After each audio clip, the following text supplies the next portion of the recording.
Chapter 361. Finish talking before you go mad. Mark fell silent for a moment, as if pondering how to explain the changes in himself. Just tell him the truth, or do you actually want to stay here forever? Suddenly, a voice came from Mark's palms. Saul had long known that the mouths in Mark's cracked palms had consciousness, but now it seemed that consciousness was surprisingly independent and rational. "Are you a wraith from the candle duct?" Saul suddenly asked. Mark jolted and turned to Saul. "How did you know?" "Yes," replied both mouths on Mark's hands simultaneously. Their voices were not quite in sync, creating a disjointed, echoing effect. Saul nodded and answered Mark. "I've seen another one that crawled out of a trash can," and shifted her feet slightly, but since Saul didn't look at her, she pretended to know nothing. "All right," Mark spoke helplessly. "You are the Tower Master's apprentice, after all. I suppose there aren't many secrets in this wizard tower you haven't figured out." Lowering his voice, Mark continued. "What you saw outside wasn't the whole me. It was a fragment of my soul body that had been severed. The Elven Valley has now been sealed off. No one can leave. Concha said that among all the apprentices, only your mental strength might be able to solve the situation here. The others either don't dare come, or they don't care about the lives of those stuck here." Saul interlaced his fingers. "But when Concha sent me here, she only mentioned veiled crystal essence. She didn't say anything about you running into trouble." Mark froze again. "That's impossible. The veiled crystal essence was just the compensation we could afford. The most important thing was the distress call. I remember Concha used Monroe's seeker split to send the message. Did something go wrong with Monroe? If all he'd done was ask for help, I probably wouldn't have come." Mark's expression shifted with realization. "Right, that does sound like a huge mess." He looked at Saul, unsure if the young man regretted coming. But Saul was thinking of something else. "You're saying Monroe has two bodies, one in the Elven Valley and one in the Wizard Tower, and they can communicate thoughts between them. I'm not exactly sure how his ability works, but it has to do with his locator. It's also why he's able to learn so many spells while still a second-rank apprentice." Mark gave a bitter smile. "It's also the reason he hasn't advanced to third rank." He looked at Saul with unconcealed envy and jealousy in his eyes. "Not everyone is as lucky as you, Saul. Actually, I've never seen an apprentice with a smoother path than yours." Saul lowered his gaze. He understood. From an outsider's perspective, it looked like his journey from first to second to third rank had been nothing but a steady, upward climb. But in truth, the challenges he had faced and the enemies he'd encountered were far beyond what his strength level should have been dealing with. The reason it took him more than 2 years to go from first to second rank was because, back then, he had so few methods. His only means of increasing magic was through body modification and improving those modifications. Aside from that, it was pure accumulation through foundational knowledge and raw growth in mental strength and magic. Once he'd built that foundation, he was immediately thrown into chaos, facing freakish foes like Morden, Ralph, Kismet, and Penny. Even inside the Wizard Tower, he was constantly targeted by wraiths trapped in the interlayers. Had it not been for the diary's death warnings, he would have died long ago, his bones turned to ash. But high risk brought high reward. Every time he barely escaped death, his mental strength would be enhanced through some miracle, and his magic would accumulate in turn. As a result, his spellcasting always lagged behind his mental strength and magic. Even though he'd already reached the threshold of advancement, he still had to go back and learn the foundational knowledge appropriate for his level. You could say he'd been force-ripened. Whether there were hidden dangers because of this, how serious they might be, even he couldn't say for sure. Only those unaware of the costs would feel that kind of envy. Saul didn't want to explain. There was no point. Those who hadn't lived it couldn't truly understand. They wouldn't even believe it. Mark also realized he'd said something wrong. After a dry cough, he changed the subject and began explaining his group's situation. Back when Concha got the key to the Elven Valley, she brought two powerful second-rank apprentices here. But in the end, only she came out alive. Later, she gathered over a dozen more people to enter together. Over a dozen, Saul found that a little absurd. Don't you care about the legends surrounding the elves? If the diary hadn't told him to come, he wouldn't have wanted anything to do with elves. Mark raised his head. He spoke with difficulty. We knew, but what does that change? Concha's clever. She found people just like her. Second-rank apprentices nearing 30 with no hope of advancing. Unless we resigned ourselves to dying of some inexplicable contamination after 30, we were all willing to give it one last shot. I see, Saul nodded. Then why did you ask me for help, and how did you use Monroe to get the message through? You'll understand once you see Concha, but if I said nothing, you wouldn't come with me. I'll make it quick. After entering the valley, we started searching for the veiled crystal essence Concha mentioned, but I knew she was also looking for elven ruins. That seems to be tied to her advancement. I also knew others were after elven artifacts. The more dangerous a thing is, the more powerful it tends to be. Wizards have always loved risk. Following the path Concha took last time, we found two veiled crystal essences but nothing more. 2 pieces aren't enough to go around, so we ventured deeper into the forest. Though some strange things happened along the way, there wasn't much real danger. That made us let our guard down. We thought the Elven Valley was just a slightly tougher expedition. But no one expected that just as we were about to leave, we'd stumble upon the Elven Palace. The Elven Palace. Weren't elves all about nature? Why would they build a palace? Saul shook his head. The elves in this world were different from the ones he'd read about in books. He couldn't rely entirely on old impressions. He signaled Mark to continue. We were just as surprised. Of course, the palace had distinct elven characteristics, mostly shaped from plants. Even the tables and decorations inside were still growing. They all followed a predetermined plan, exquisitely arranged. No sign of overgrowth or chaos. Everything seemed tranquil and harmonious, but after combing the place, we found nothing of value, not a single elven relic. Then, just as we were preparing to leave in disappointment, everything in space came to life. Mark shuddered violently and froze, stunned, saying nothing more. Mark, Mark, Mark. His hands started calling out to him, voice after voice, increasingly shrill, but none of them could rouse his consciousness. Saul shot to his feet. Mark's state was clearly the result of a mental disturbance triggered by a traumatic memory. Voice alone wouldn't be enough to snap him out of it. At that moment, Herman suddenly spoke up. Master, allow me. Herman didn't want Saul to expend his mental energy recklessly. In this place, it was impossible to soothe mental turbulence. Spells had to be used sparingly.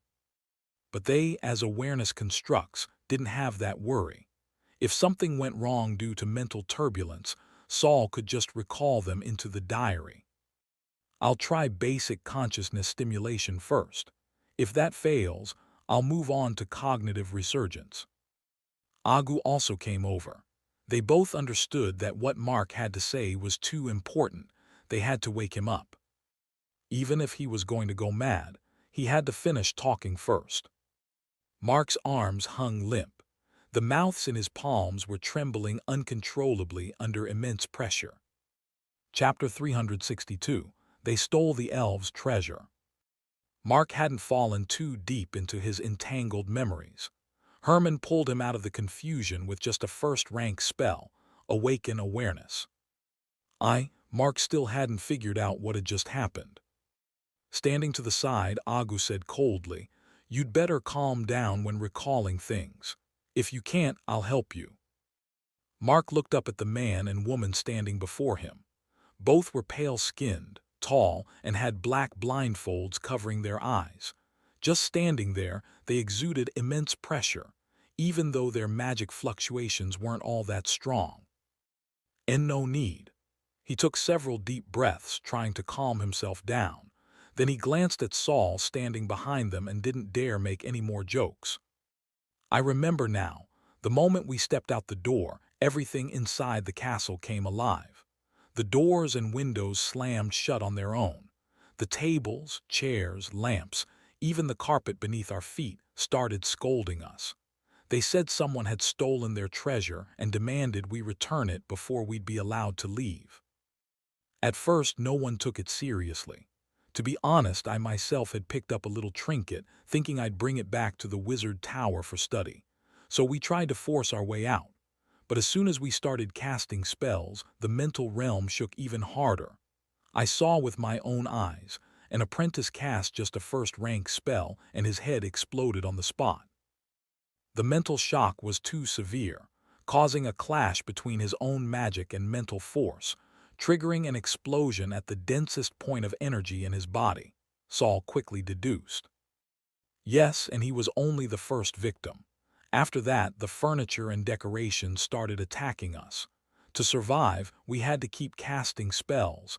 Then came the second, the third victim. More and more people either mutated or blew themselves up. Mark swallowed hard. Clearly, that battle where people died in the middle of casting left a deep trauma. So we got scared. We began pulling out everything we'd taken from the castle. But even after we'd given everything back, the creatures inside still accused us of stealing their treasures. The fighting didn't stop. In the end, only 4 of us made it out of the 12. Mark gave Saul a bitter smile. We owe it to Kanksha. She smashed a window at the last moment, and that's how we escaped. But clearly, you haven't escaped the danger entirely, Saul said. No, Mark gritted his teeth, then slammed his right hand on the ground. I still don't know who it was that didn't return the elves' treasure. Now look, the Elven Valley has sealed itself. You can enter, but you can't leave. And the elves keep showing up, demanding we return what we stole. So Kanksha made you ask me for help. Yes, Kanksha said her mental shock is still within controllable limits, but the rest of us can't cast anything above first rank anymore. We need someone with a stable and powerful mental realm to enter and help us break the valley's seal. And after her first exit from the valley, Kanksha gave a piece of veiled crystal essence to Monroe's knowledge clone. The deal was that he would pass on a message at a crucial moment. Saul thought to himself, but Monroe didn't come to me of his own accord. He only mentioned the invitation when he ran into me looking for Kanksha. Rather than a call for help, it felt more like a sticky note stuffed under the door. And from the way he acted, you'd never guess Kanksha was in danger. He kept this thought to himself. He looked at the 4 soul bodies around him. Each one nodded slightly when their eyes met Saul. Saul turned back to Mark, walked up to him, and reached out to pull him up. So now we either find whoever's still hiding the elves' treasure, or we force our way through the Elven Valley's seal. In that case, take me to your main group first. The method of entering the valley was still a mystery. Saul had no way to leave right now anyway. Besides, he had only heard Mark's side of the story. He still wanted to see Kanksha for himself. She was the one person who had made it out of the Elven Valley alive. She must know more. By now, they'd recovered from the exhaustion of their earlier escape. Mark looked up at the sun to get his bearings. This way. How did you know there were elves chasing us earlier? Saul followed Mark back into the woods. Will they come back? He kept a wary eye on the surrounding trees, uncertain whether they might suddenly turn into pale, flesh-like forms again. As long as we don't cast anything above first rank or attack the plants, a bit of magic fluctuation won't trigger a hunt, Mark said while jogging ahead. When you entered, you happened to be casting a second-rank spell, and I was pulling you along so it made a big enough disturbance. Most of the forest was dense with trees, with only the occasional clearing like the one where Saul had rested. Saul followed Mark, while also keeping the four others on high alert. They ran for another half-hour. Since they weren't sprinting for their lives this time, their breathing remained steady. Where did you find the veiled crystal essence? In the elves' habitat. Don't worry, there's still a lot left. We didn't dare take too much. The more you carry, the more it messes with your mental realm. Everyone's scared they'll end up with their heads blown off too. After a while, Saul came to a halt. The moment he stopped, the other four froze as well, scanning the area. What's wrong? Mark turned back immediately, his nerves still taut despite having relaxed slightly upon meeting Saul. Now, seeing Saul stop so suddenly, he tensed up again and looked around nervously. The terrain off. Before entering the forest, Saul had scoped out the region from a distance. Based on how long they'd been running, they should have started ascending into the mountains by now. But the forest ahead was still flat. There wasn't even a slope in sight. What do you mean? Mark didn't understand. We should have been climbing by now. I remember the trees thinning out on the mountain slopes, but here, it's like we've entered a primeval forest.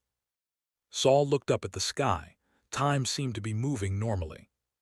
300 years. Even if time altered the forest, it couldn't have changed the shape of the mountain. We're no longer in the same forest we entered from. Mark had been tense, but now he chuckled at Saul's remark. Of course not. This is the Forest of Four Seasons. It's on the world side, not the same world we came from. The world side. Saul was still confused. At that moment, Agu approached and leaned in to explain. The world side is just one name for it. Some call it a secret realm. Usually, it refers to a spatially disordered region or an illusionary domain. And nodded as well.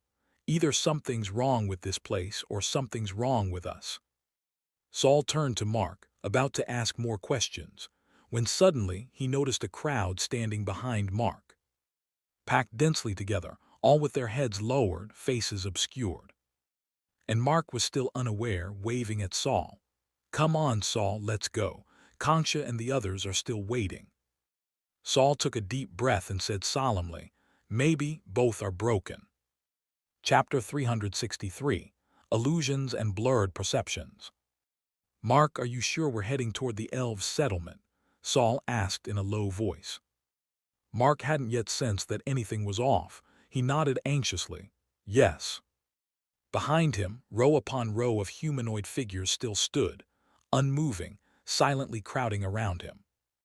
Saul didn't rub his eyes or blink to recheck what he saw. He simply raised his hand and pointed beside Mark. Little algae. Black tendrils shot out instantly, sweeping a circle around Mark. Like stones tossed into water, the air around him rippled. The bowed, drooping humanoids faded with the waves. Mark instinctively prepared to defend the moment he saw little algae, but upon noticing Saul's solemn expression, he held himself back. Only after little algae lashed the air twice did Mark look to his sides. Did you see anything? There were a lot of silhouettes around you, but they disappeared the moment it swept through, Saul said after a pause, unsure. Might be another illusion from the forest, like a mirage. An illusion, Morden turned to Agu. This wasn't his area of expertise. But Agu couldn't give a clear answer. It seems like it. But my mental realm is very stable. It doesn't feel like I've been influenced by a hallucination. And stepped up as well. That's right. I'm extremely sensitive to shifts in the mental realm.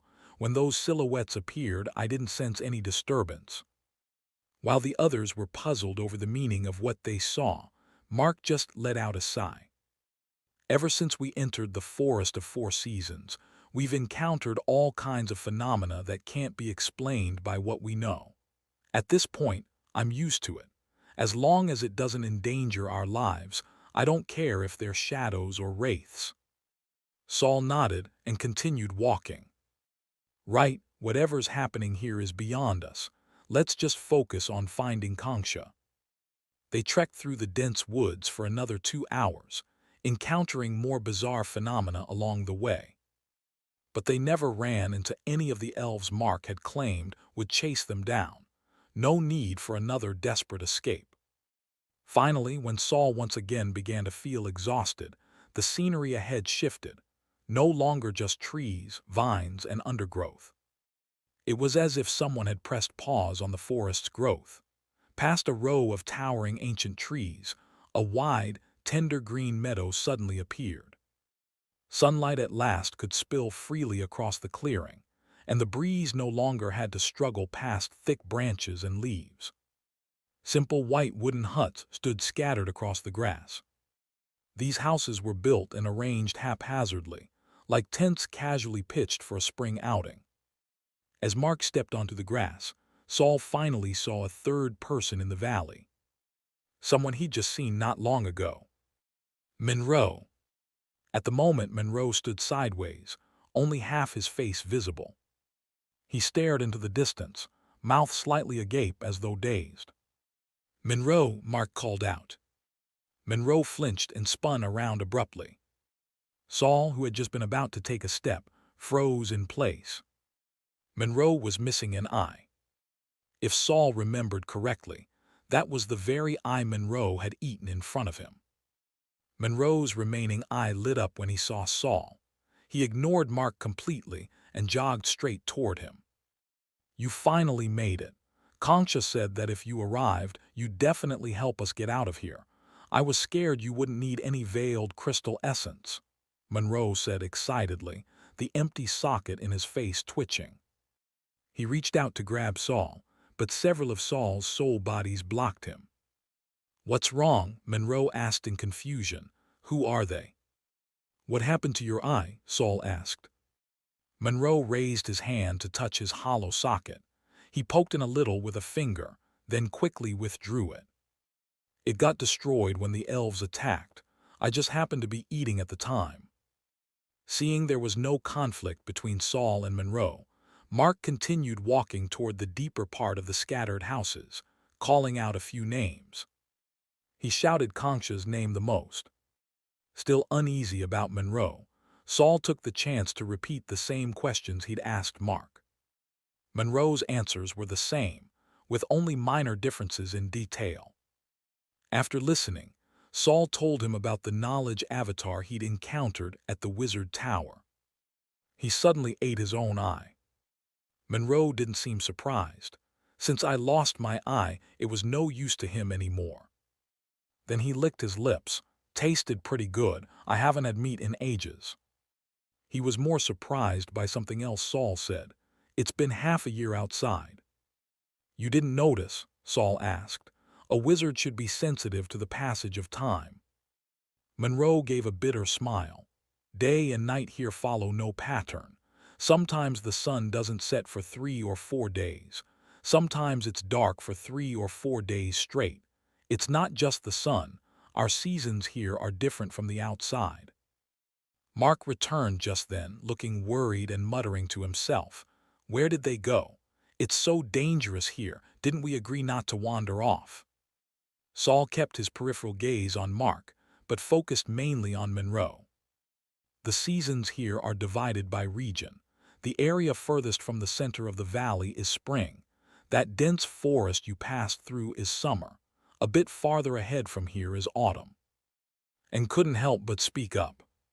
"Then isn't the center of the Elven Valley winter? Does it snow here too?" But Monroe gave her a strange look.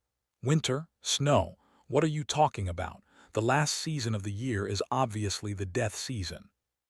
And froze, unsure if this one-eyed apprentice was messing with her. Saul raised a hand and directly addressed Mark, who had walked behind Monroe and was now standing dazedly, lost in thought. "Mark, don't you know what winter is either?" Mark snapped out of it, realizing he'd almost bumped into Monroe, and quickly took a step back. He rubbed his brow and muttered, "I do. Snow season, winter. The names vary. It's the cold time when those white crystal things fall from the sky." The explanation only made Saul more suspicious. They both have muddled perceptions of winter, he thought, then gestured for his soul bodies to stop commenting. From now on, He'd need to observe their conversations carefully. Wherever their perceptions were blurred might point the way out of the Elven Valley. Even though Saul wasn't here to save people, he needed to find something important hidden in the Forest of Four Seasons, something that could save his life in the future. Too bad the diary had offered no clues this time. From here on out, they would have to search for both the exit and that crucial item. So Monroe, is the valley's center really the death season? What's it like? Monroe showed no sign of regaining his understanding after hearing Mark's explanation. He answered as if it were the most natural thing in the world. Something happened outside. You don't even know this. The death season is when there's nothing. Time itself feels cut off. And that's when the elves are most likely to attack. Mark dropped his hand. His nose was red from all the rubbing. The palace I mentioned is at the border between autumn and the death season. The boundaries of the seasons here can shift by a few hundred meters. When autumn expands, there's more food, but it's also more dangerous. Monroe nodded fervently. I was eating mushrooms when I got attacked. That mushroom was the one that attacked me. He looked indignant, so I held it down and ate it instead. Chapter 364, The White Houses. Monroe's mental state was clearly no longer stable. Saul blinked but didn't point it out. Mark, standing nearby, likewise showed no extra reaction. It wasn't until the two of them brought it up that Saul suddenly remembered. These people had been stuck in this eerie place for over half a year, maybe even longer. How had they handled basic physiological needs like food? Saul himself had no problem in that regard. He already knew from Concha's cry for help that they were trapped here, so he had packed plenty of food in a compressed bag before coming. But the amount he'd brought certainly wasn't enough to last another half a year. Where Concha? Saul asked. Mark shook his head, worry showing on his face. Concha was the one who initiated this expedition, and she's also the most reckless of us all. She even ventured into the dead season and barely made it back alive, seriously injured. Could the exit to the valley be inside the dead season? Saul asked. No way, absolutely not. Monroe reacted violently, face full of resistance. If the exit's in the dead season, I'd rather never leave this place. Mark sighed. The deeper you go into the dead season, the more terrifying it gets. You'll understand once you see it yourself. It's not far from here. A gust of wind blew by, flattening the ankle-high grass on the ground. By the time the blades straightened back up, they had already turned from green to yellow. Autumn has arrived, Monroe exclaimed joyfully. Quick, go look for food. I'm heading out too, Mark said, looking barely able to contain himself. Saul, you can explore on your own. There might be veiled crystal essence inside these houses. Just remember, where the ground turns black, that's the dead season. Stay away from those areas. Mark gave his warning and tried to slip away, but Saul caught him by the arm. There might still be elves in autumn, right? What do elves actually look like? Is running the only option if you encounter one? Mark tried to wriggle free but failed. Reluctantly, he turned back and spoke quickly. You can't see what they look like. If something strange attacks you, then it's definitely an elf. If you don't want to use magic, just run. Get out of their line of sight and duck into a house to hide. That's why we've been staying in this settlement. His eyes were red, like a starving wolf. Saul let go, and Mark vanished behind a white wooden house with a whoosh. Now that no one else was around, and quietly remarked, he was calm just a moment ago, but suddenly he acts like a starving ghost. Morden, however, had a theory. It's probably because autumn only lasts a short while. They have to seize the opportunity to gather enough food. Agu suggested, Master, even though you brought your own food, we could also gather more just in case. Saul nodded and assigned tasks to the group. Herman followed Mark's trail in search of food. The more mentally attuned Agu and split up to search for veiled crystal essence, while Morden stayed by Saul's side. Don't wander too far. If you find veiled crystal essence, call me immediately. Your physical bodies are too dull to carry it." And Agu both nodded. Agu said, "Got it.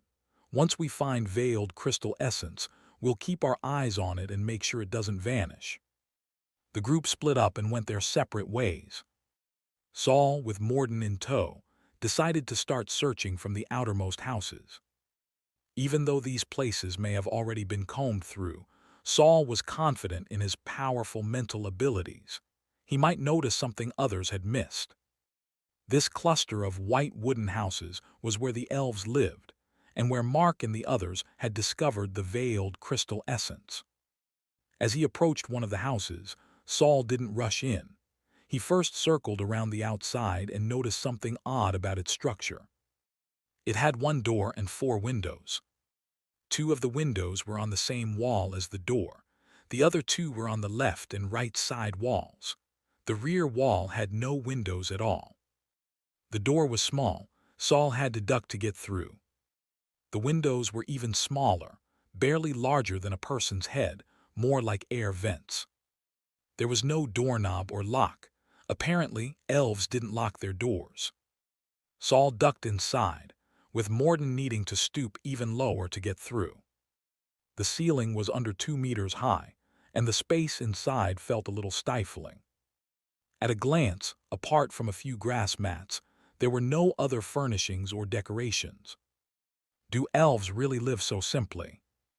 One of Saul's hands morphed into an octopus-like tentacle, a transformation that had practically become instinct by now and wouldn't disturb his soul body. As he scanned the room with his eyes, his tentacle brushed over every inch of the floor, while his mind analyzed what little he could infer about the elves' lifestyle. Although he'd originally been averse to anything related to elves, he was already here. Unfortunately, even after searching this house thoroughly with Morden, they came up empty-handed. So they moved on to the next house. The second house had 1 door and 6 windows. 4 of the windows and the door were all on the same wall, and the other 2 were on the side walls. Before entering, Saul paused to examine it. "Morden, don't you think this house looks a bit like a human head?" "Very much so," Morden agreed, "and an ugly one at that." Saul chuckled. Indeed, if someone looked like this house, they'd be downright hideous. This house was a bit bigger, but Saul still found nothing inside. "Should I call Penny back?" He hesitated for a moment, but quickly dismissed the idea. If Penny hasn't come back on her own, she must have something important to do. Finding veiled crystal essence isn't the top priority right now. Right now, the only potential use for veiled crystal essence was to supplement Penny's energy reserves. Saul didn't have much use for it himself.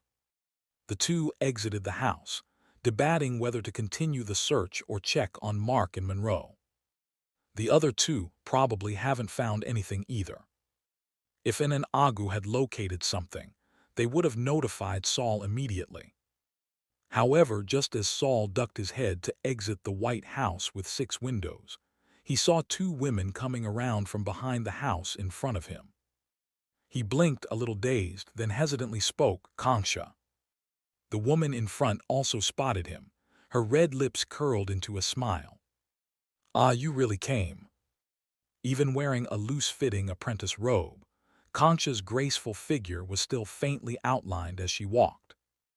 Judging by the magical energy radiating from her, she was still a second-rank apprentice, but she looked much healthier than she had back at the Wizard Tower. It was as if being trapped in this elven valley was torment for everyone else, but enjoyment for her. In contrast, the girl apprentice trailing obediently behind her seemed far more pitiful, as if she wanted to shrink entirely into her robe. "You never said in your invitation that you wanted me to come bail you out," Saul said, gaze returning to Kanksha's face. Kanksha blinked and gave a teasing smile. "But you still came, didn't you? I was afraid if I told you the truth, you wouldn't come." She gestured to the girl behind her. "This is Cassilla. She just advanced to third rank after entering this place. Saul had already noticed Cassila. She timidly followed behind Kanksha, not daring to even lift her eyes to meet his. Only when Kanksha introduced her did she quickly glance up, but just enough for Saul to catch a glimpse of her face beneath her bangs before she lowered her head again. Through the broken strands of hair, Saul could still see her pale, trembling lips. Someone like her was actually stronger than Kanksha, a third-rank apprentice. Then why did she look more like a lackey, or perhaps even a captive? Chapter 365, Infighting. Your companion may have advanced to the third rank, but something seems off about her. Saul frowned and reminded Kanksha. Normally, when a second-rank apprentice advanced to the third, it meant they had fully accepted their locator. Whether or not the locator was suited for them, the bond between apprentice and locator should be stronger than ever at that point. This was typically reflected in high energy levels and a stable mental form. But when Saul looked at Kanksha and Cassila, he couldn't shake the feeling that it should have been Kanksha who advanced. All the apprentices I brought into the valley this time were those with no time left for advancement. If they managed to advance, they should be grateful for the opportunity I gave them. Kanksha didn't seem concerned about Cassila's abnormal state. Relax, I'm not criticizing you, Saul clarified. I just don't get it. How could she advance in such a poor state? Kanksha smiled. If your entire worldview has been overturned, then accepting a mere locator becomes a trivial matter. Like saying, if I've already thrown away my dignity, then you can't guilt-trip me anymore, huh? Saul couldn't help comparing Cassila to Monroe, who had also advanced to the third rank. Suddenly, Monroe's previous weird behavior seemed a lot more palatable. At that moment, an Agu, who had split off to search other houses for veiled crystal essence, also left the first house they'd chosen. When the two saw Saul standing with two unfamiliar people, they quickly approached. Kanksha had been about to say something more when she suddenly noticed three figures with pale faces and black cloths covering their eyes standing behind Saul, and her guard instantly went up. These people, she said, having more inside knowledge than Mark did, they're all vessels. Yeah. Saul knew that Kanksha had also once participated in Gorsa's resurrection experiments, though she was eventually cast aside after failing. So it made sense she would know about soul infusion. Haywood clearly said soul infusion had been terminated. Kanksha bit her lip lightly, her gaze at Saul turning complicated. Don't tell me this was done just for you. Saul didn't answer her question. Instead, he turned and pointed to the house behind him. Mark said he found his veiled crystal essence in one of these white houses, but I searched everyone and found nothing special. Okay, maybe the shape is strange. So I'm wondering, what causes the veiled crystal essence to appear? Is it related to the disappearance of the elves? As Kanksha listened, her emotions gradually settled and a faint smile returned to her face. There used to be speculation that veiled crystal essence was the remains of elves, but even before the elves disappeared, there were already records of it in the world. Still, after being stuck here for so long, I've come up with a new theory. She stepped to Saul's left. Maybe veiled crystal essence is the collapse of a mental realm. The collapse of a mental realm. Saul didn't think it was quite that simple, but if the collapse of mental realms contributed to the formation of the substance, it wasn't entirely implausible. The two chatted for a bit about the formation and structure of veiled crystal essence. Cassila, meanwhile, remained silent the entire time. She stood behind Kanksha like a tag-along. During a lull in the conversation, Saul noticed the grass beneath their feet had deepened in color, from yellowish green to dark green. This meant summer had returned. And with summer came Mark and the others, who had gone out to look for food. Herman was wearing the body of a slender girl, his hands tucked into the robe to lift up, revealing pale thighs with an unnatural bluish tint. Just a bit higher, and the hem would expose his white, knee-length shorts. but no one paid attention to that. Master, Herman ran over expressionlessly to show Saul what he had gathered: melons, mushrooms, and wild yams. Saul glanced at the haul, then looked at Mark. Their hands were empty. Who knew where they'd put what they picked? Kangsha, Mark rushed over when he saw her. Where did you go? I thought we weren't supposed to leave the gathering point alone. The one who answered was Kangsha, but Cassila, who had been silent until now. Leon disappeared.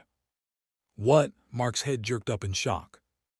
Even Monroe, who had been trudging along at a slow pace, immediately turned to look. Cassila trembled even harder and then burst into tears. I knew we shouldn't have advanced in this valley. Now he's gone mad. I'm next. I might be next. She rubbed her hands together, her right fingernails scratching at the back of her left hand until bits of flesh peeled off, though surprisingly, there was barely any blood. Before anyone could comfort her, Monroe suddenly charged forward, face twisted, and seized Cassila by the shoulders. How could Leon go mad? He was clearly more normal than you. Cassila didn't get the sympathy she expected, only Monroe's choking grip on her arms. Her fear deepened. I don't know. How would I know? How can you not know? You walk around terrified every day like you've seen a wraith. Why haven't you gone mad? Cassila suddenly clamped her hands around Monroe's neck. Her fingertips turned from pale to a bright, vivid red in the blink of an eye. Monroe's neck immediately started to smoke, emitting a sizzling sound, and the smell of roasted meat filled the air. No one had expected Cassila to suddenly cast a spell, and one that looked like she was trying to cook Monroe alive. Saul watched coldly and didn't intervene. Though Monroe's neck was now a charred mess, it hadn't hit any vital spots. For a third-rank apprentice, this kind of injury was nothing. A spell could heal it instantly. But Cassila had him by the throat, stopping him from chanting any incantations.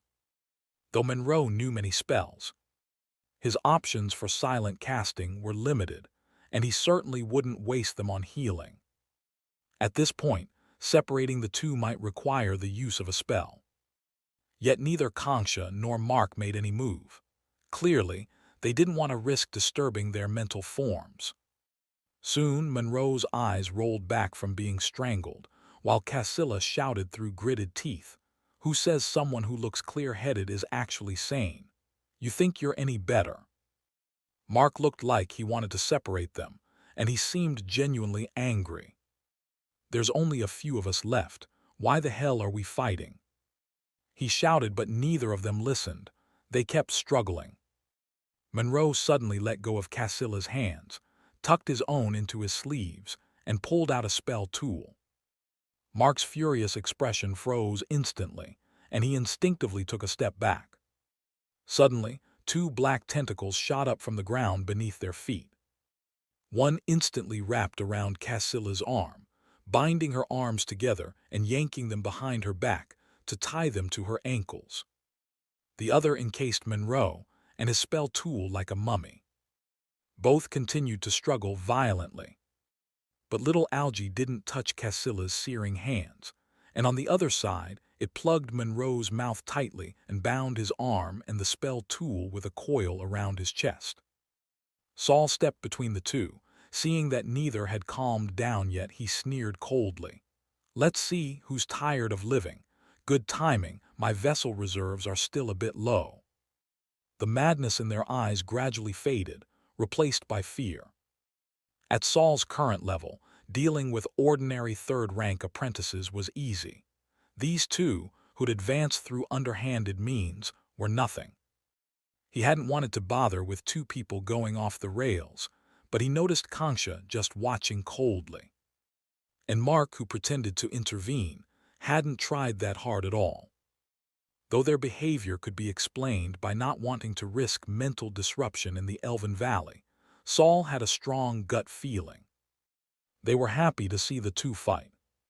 Best if one of them died. Chapter 366, Her Face. The moment Saul made his move, he completely restrained the two infighting companions. Both Mark and Kanksha turned to look at him. Mark's face was visibly uneasy, while a gleam of curiosity sparkled in Kanksha's eyes.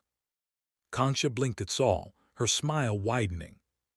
Saul only glanced at her briefly before looking away. There was something he had wanted to ask earlier, but the internal scuffle had interrupted him. Apprentices in here can still disappear. Can you confirm if they're dead?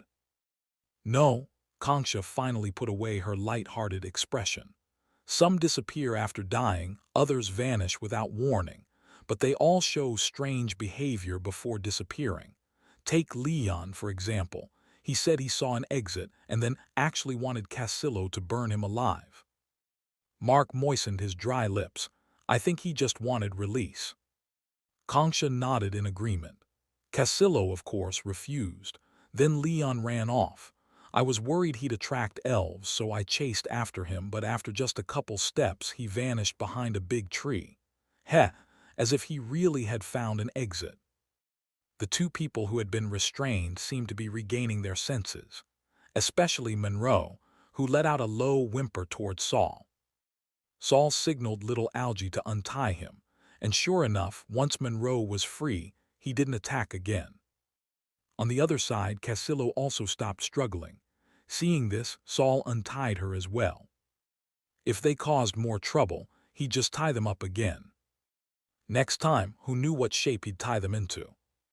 Leaving the two alone, Saul asked Kanksha, since he disappeared, is it possible he really found the exit? If everyone who disappeared had found the exit, someone would have reported back in the past half-year. Kanksha clearly had no hope in that idea. Saul glanced at the mushrooms and other food Herman was holding. So you've just been eating this stuff? No choice, Kanksha smirked. All the corpses vanished. A chill crept through Saul's heart. He didn't pursue the deeper implications of Kanksha's words and instead asked, where exactly did Leon disappear? I want to go check for clues. Kanksha shot him a sideways glance. Saul met her gaze without flinching. Monroe muttered, it's no use. We've searched every spot where people disappeared, not a single clue. Let Saul take a look. Otherwise, why did we specifically invite him here? Mark cut in, dousing Monroe's pessimism. He thought Saul should definitely check it out. After all, the guy's mental aptitude was genuinely exceptional. Kanksha chuckled softly, her eyes narrowing. She turned and pointed behind her. Over there. Go back into the forest and walk another 300 meters or so. But the tree Leon vanished behind wasn't special. I don't remember exactly which one. Got it, Saul nodded, then instructed his team. Morden, you and Herman stay here and sort out the food. Search the rest of this house too, and Agu come with me.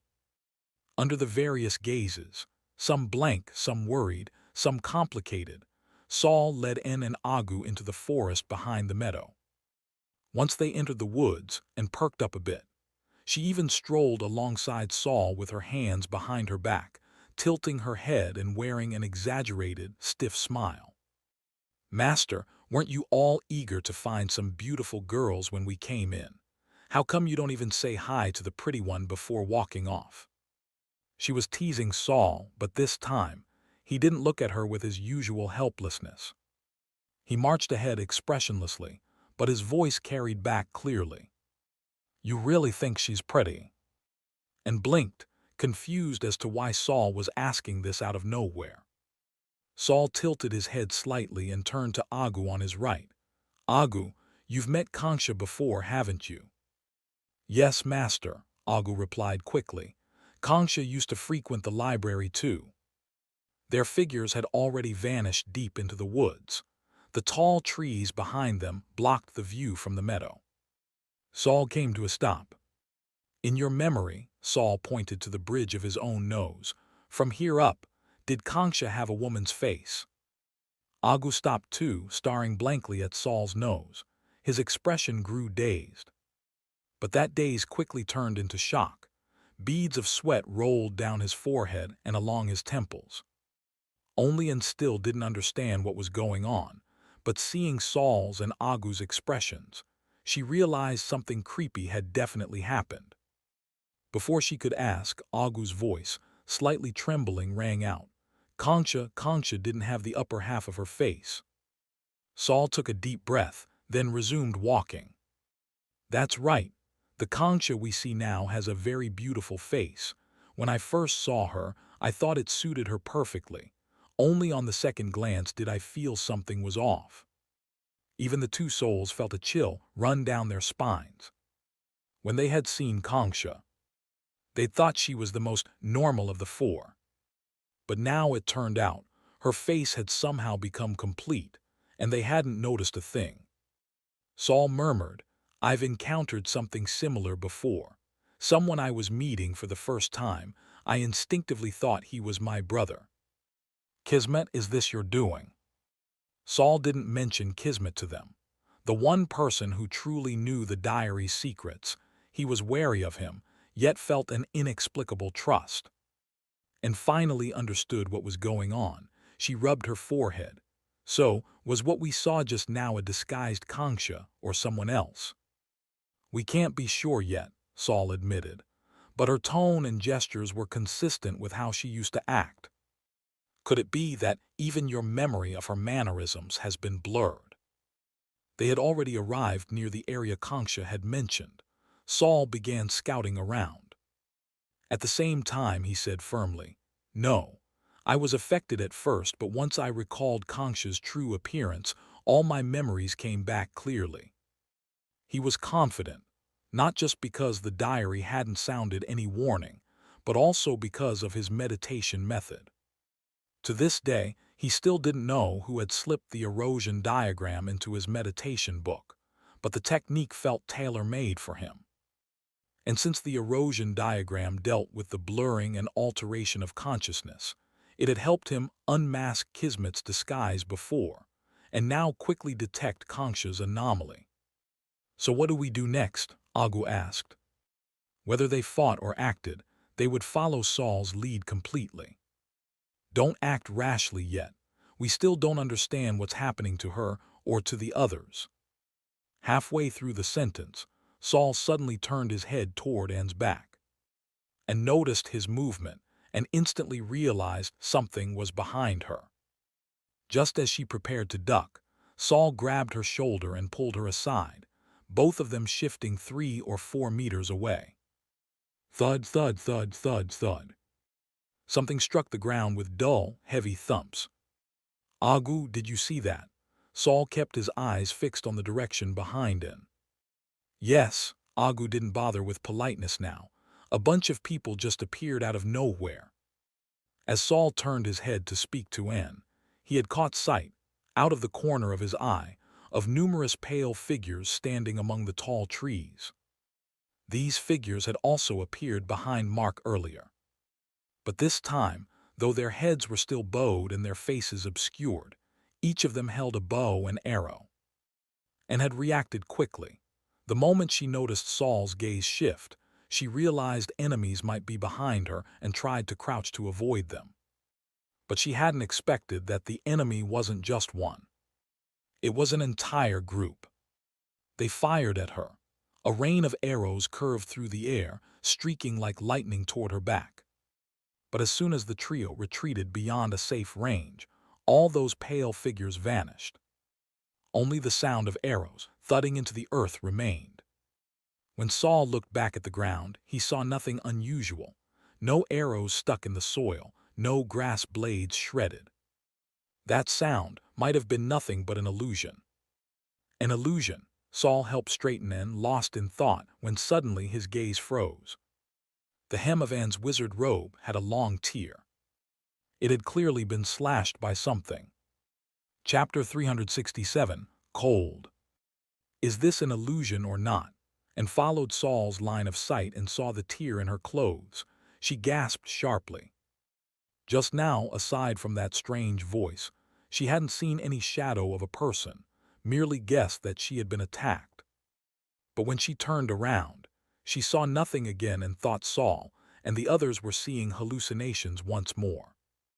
Yet now, looking at the tear on the back of her robe, Anne was clearly confused. Calm down, There's no need to overthink. You were attacked. Sensing something off with Anne's state, Saul placed one hand on her shoulder and tapped her brow with the other. He didn't use any magic, just relied on the intensely aggressive gesture to snap her attention back. The finger pointing at her made Anne's heart skip a beat. Looking at her master, she inexplicably felt a bit numb, but it helped stabilize her faltering emotions. When weirdness becomes routine, it loses its power. Just treat this as facing a powerful enemy. Don't bother analyzing their attack patterns. Yes, Agu responded. He appeared very calm, clearly a man of wide experience. Then Saul crouched down, gently rubbing the torn part of Anne's robe, carefully inspecting the damage. The outermost tier is cleanly severed. Must have been an extremely sharp arrow. He walked over to where Anne had just stood, but his feet didn't touch any solid object. Judging by the ground and the condition of the grass and vegetation, one could already guess nothing had been left behind, but Saul still checked, just in case. No one split up for now. We'll form a triangle formation, each of us guarding one direction. We'll circle once around and then return. Saul's main purpose in coming here was to confirm what had happened to Kangsha. Searching for the missing Leon was secondary. If the shadow can disappear and the arrows can disappear, then a missing corpse wouldn't be strange either. After circling the area, the three of them weren't attacked again. Saul now prepared to return and, with a calm mindset, find out what Kangsha had encountered here. Master, look over there, and suddenly pointed into the distance. Saul looked and immediately narrowed his eyes. Behind a tree, a piece of black robe peeked out, its style almost identical to the apprentice uniform of the wizard tower. The three of them cautiously moved in that direction, but when they arrived, the black robe was gone. Lifting their heads again, they saw the robe now peeking from behind a tree farther off. "You two wait here, stay alert," Saul said, then rushed off alone before the other two could respond.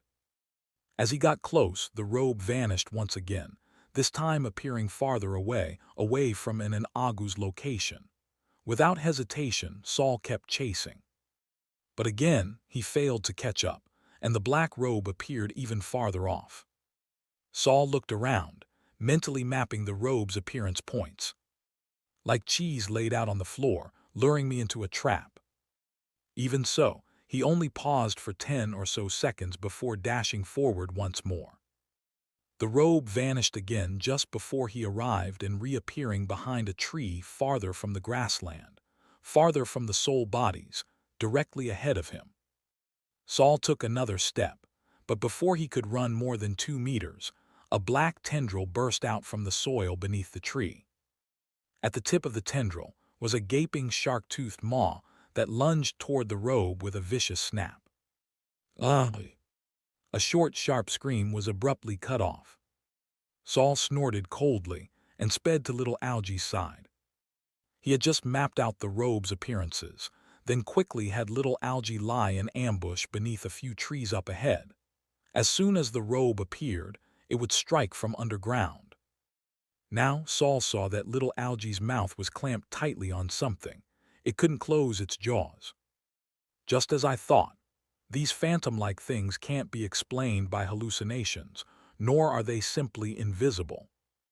But in the next second, Saul's momentary satisfaction turned to alarm as he saw the tip of little Algie's tendril start to twist and deform. "Sever the connection," Saul shouted immediately. Little Algie reacted fast. It quickly severed the above-ground portion and withdrew the rest swiftly back into the deeper soil. A moment later, the severed black tendril looked like it was sucked into a swirling vortex, collapsing inward with the surrounding air and landscape. Plop, something fell to the ground. Veiled crystal essence. Saul rushed forward, searching through the grass. Once out of sight, or no longer in contact with a body, veiled crystal essence was prone to vanishing. But before he had to transform his arm into a semi-transparent soul tendril, Saul spotted a particularly conspicuous piece of essence. Because this one wasn't fully transparent. It looked like a chunk of white putty mixed with black streaks, twisted and pulled until the black lines curled through the white in a warped pattern. Had it merged with little algae? Little algae, Saul summoned it again and held the essence up to it. Can you touch this? Little algae approached, nodded, and bumped its chin against the essence in Saul's palm with a series of soft clinks. Saul raised his arm, looking at the center of his forearm. Though he couldn't see anything, he could feel something embedded in his muscle tissue. He hadn't followed Monroe's habit of storing the essence in a vital area. Even if he briefly forgot about it, Penny would occasionally land on his arm to help remind him. Over time, he'd instinctively memorized its presence inside him. But this time, Saul didn't store the corrupted veiled crystal essence in his body. Instead, he held it in front of little algae. Little algae, try storing this if you can. Little algae leaned its head in. As Saul's parasite, little algae had seen veiled crystal essence before. Tilting its head with curiosity, it stuck out its black tongue and gave it a lick. Whatever it tasted or felt, the tiny tongue snapped back instantly. Before Saul could even voice a question, little algae suddenly opened its mouth wide and swallowed the entire essence whole. Crunching, bone-cracking sounds followed, then a deep gulp. Saul's heart skipped. This definitely didn't feel like storage. Are you sure that's storing? Can you even spit it back out? Saul asked urgently. Little algae slowly turned its tendrils around without replying and lazily retreated back into Saul's nape. Did it just eat the veiled crystal essence, as in actually digest it? Saul was concerned, but judging by little algae's behavior, it wouldn't be coming back out anytime soon. It was usually quite clever. Why had it completely misunderstood his intention this time? Or was it just acting on instinct? Penny also eats the essence. If little algae really did eat it, should I call Penny back? Saul pondered this as he walked back toward it. Master. Hearing the two call out in the distance, Saul thought something was wrong and hurried over. But when he was still over 10 meters away, the two black-robed, black-blindfolded soul bodies ahead of him suddenly transformed into pale figures, arms drooping at their sides. Saul skidded to a stop. Just then, he felt something slam into his back. Two pale hands reached in from both sides of his neck and wrapped around, trying to embrace him. Little algae, dizzy from earlier, couldn't come out. Saul didn't hesitate anymore. He activated his soul body, circulated his magic, and summoned a translucent soul armor barrier around him. But the next second, he felt a chill pierce his bones. The pale hands behind him hadn't been pushed away by soul armor. Instead, they were enclosed within it along with him. Two arms rested on his shoulders. The cold spread through every point of contact, freezing his whole body. Saul gritted his teeth, pulled his arms in, gripped the one clinging to his right shoulder, then hurled his body forward with a strong twist. Return the stolen treasure, Ga. A pale figure was flung over Saul's shoulder and slammed viciously to the ground. Saul straightened, face grim. His back, shoulders, and hands were all frozen stiff with cold. But in the next instant, a second pair of hands, then a third, a fourth. A dozen pale arms reached out from behind him, grasping for his head, his neck, his shoulders. At the same time, accompanied by resentful weeping. Give me back the treasure. Give me back the treasure. Give me back the treasure. Woof. Chapter 368, An Unfair Battle. Boom! A huge explosion echoed through the forest. It immediately caught the attention of Morden and Herman, who were still packing food. They both stood up quickly. They exchanged a glance before turning away from the other wizard apprentices and rushed into the woods. Castle, who had been tied up by Saul earlier, was still lying motionless on the ground. Upon hearing the explosion, she was startled at first, then looked at the sky and began to laugh. Heh, he exploded too. Mark appeared somewhat uneasy, packing back and forth. Monroe kept a dark expression and lowered his head, silent. Concha shifted her gaze, leaning against a white house. She lightly ran her index finger over her red lips, leaving a vivid red streak on her fingertip. The few of them remained in place, none of them making any move to help Saul. Of course, Saul didn't need rescuing. "Is it just cold?" he sneered. He crossed his arms, and from under his armpits, two fiery red orbs of flame materialized in his palms, which he then shot out with force. A violent explosion occurred behind him, and Saul was pushed forward by the shockwave. He immediately rolled forward, using the momentum to negate some of the force from behind him. The soul armor technique wasn't able to block these pale humanoid figures entirely, but it managed to shield him from most of the force of the fire orbs. At that moment, Saul only felt alternating cold and heat on his back, which made him somewhat uncomfortable. However, the heat from the flames had eliminated the chill in the rest of his body. He wiped his chin with the back of his hand and looked back at the ground where the explosion had created a crater. The pale, humanoid figures there had vanished. "When you attacked me, I was able to strike back. This isn't anything new. If you've got more tricks, then show them." Just as Saul finished speaking, he realized the trees around him had disappeared. Where the trees had once been, pale figures now stood. These people were barefoot, standing on the grass. The wind howled, carrying with it the bitter cold of late autumn. They lifted their feet and began to slowly advance toward Saul. Their pace was not fast, but there were too many of them. Saul swallowed nervously. No need to use all of them at once. Despite speaking these cowardly words, Saul did not hesitate in his actions. Knowing that now was not the time to be stingy with magic or to hold back his mental energy, he spread his arms wide, and in the instant, two black tentacles shot out from his palms. Touch of Torment. The first second-rank spell that Saul mastered. The black tentacles were accompanied by semi-transparent gray tentacles. One was meant to attack the physical body, and the other the spirit. Saul didn't believe that he wouldn't be able to strike anyone this time. The black tentacles swiped through the air like a phantom, and the transparent tentacles followed closely behind.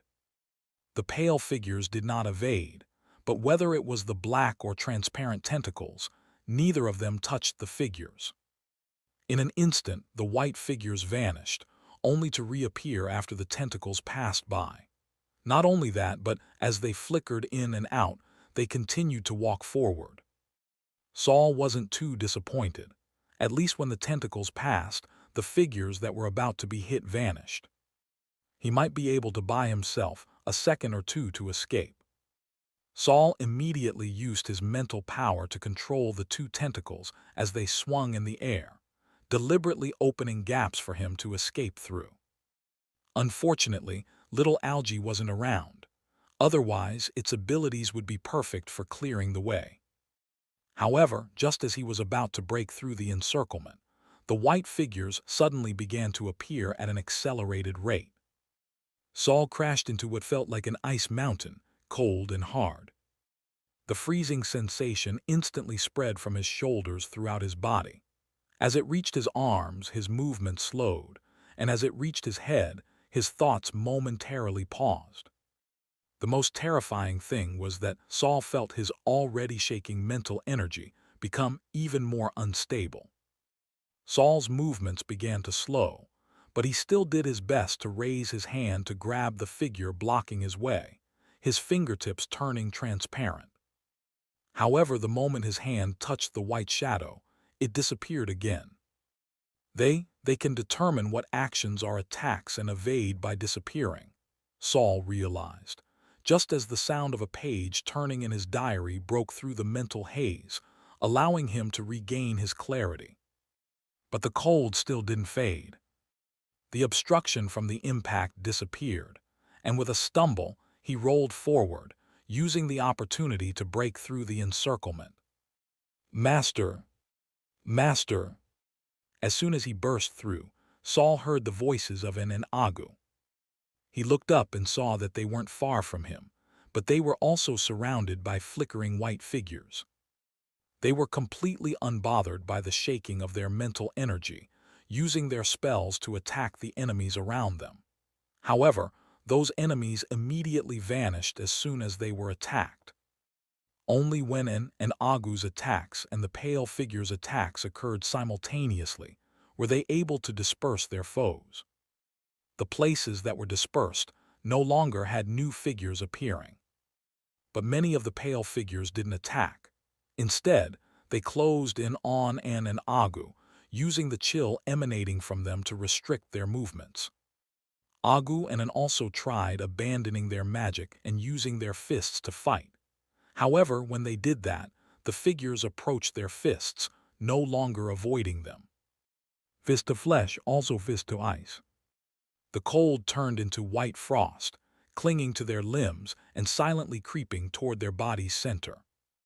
At this point, they had no choice but to use magic again to dispel the cold and temporarily disperse the surrounding pale figures. The mental manipulation of their vessels was already hampered by a layer of insulation, making it not very responsive. Plus, with the vessels frozen, their movements became even more sluggish. The two had fallen into a difficult situation. Even so, they were still doing their best to approach Saul, attempting to come to his aid. Saul's expression darkened, quickly scanning the white figures around him. He directed the touch of torment back around, scattering a few more of the figures. He observed An and Agu's situation being surrounded, and closely examined the effects of his own attacks. These figures aren't just simple physical bodies or spirits. They're somewhat like the veiled crystal essence. They can appear and disappear, and only when they actively attack do they manifest physically. If they're hit by my attacks, they instantly vanish. But if I wait until they attack to counter, that's too passive. Suddenly, he released both the black and transparent tentacles, reached to his waist, and his fingers immediately produced a magic scroll. The enemy is too numerous. If this keeps up, my mental energy will collapse too. I haven't found a direct way to fight. I should just run for now. His left hand swept with the black and transparent tentacles, causing the nearby enemies to briefly disappear. Saul raised his right hand, pinching the scroll with his index and middle fingers. He then bent his fingers and with the scroll, touched his thumb. Snap! He snapped his fingers. The scroll spontaneously ignited without any flame, burning into dust in 2 or 3 seconds. But the dust wasn't black or gray. It was golden and shimmering, almost blinding under the sunlight, instantly obscuring Saul's figure. The wind blew, and the golden dust quickly spread around Saul and was carried off by the wind to farther places. Then something magical happened. Every pale figure that touched the golden dust instantly vanished. When they reappeared, they quickly encountered more golden dust, only to disappear once again. The pale figures continued to reappear and vanish, reappear and vanish.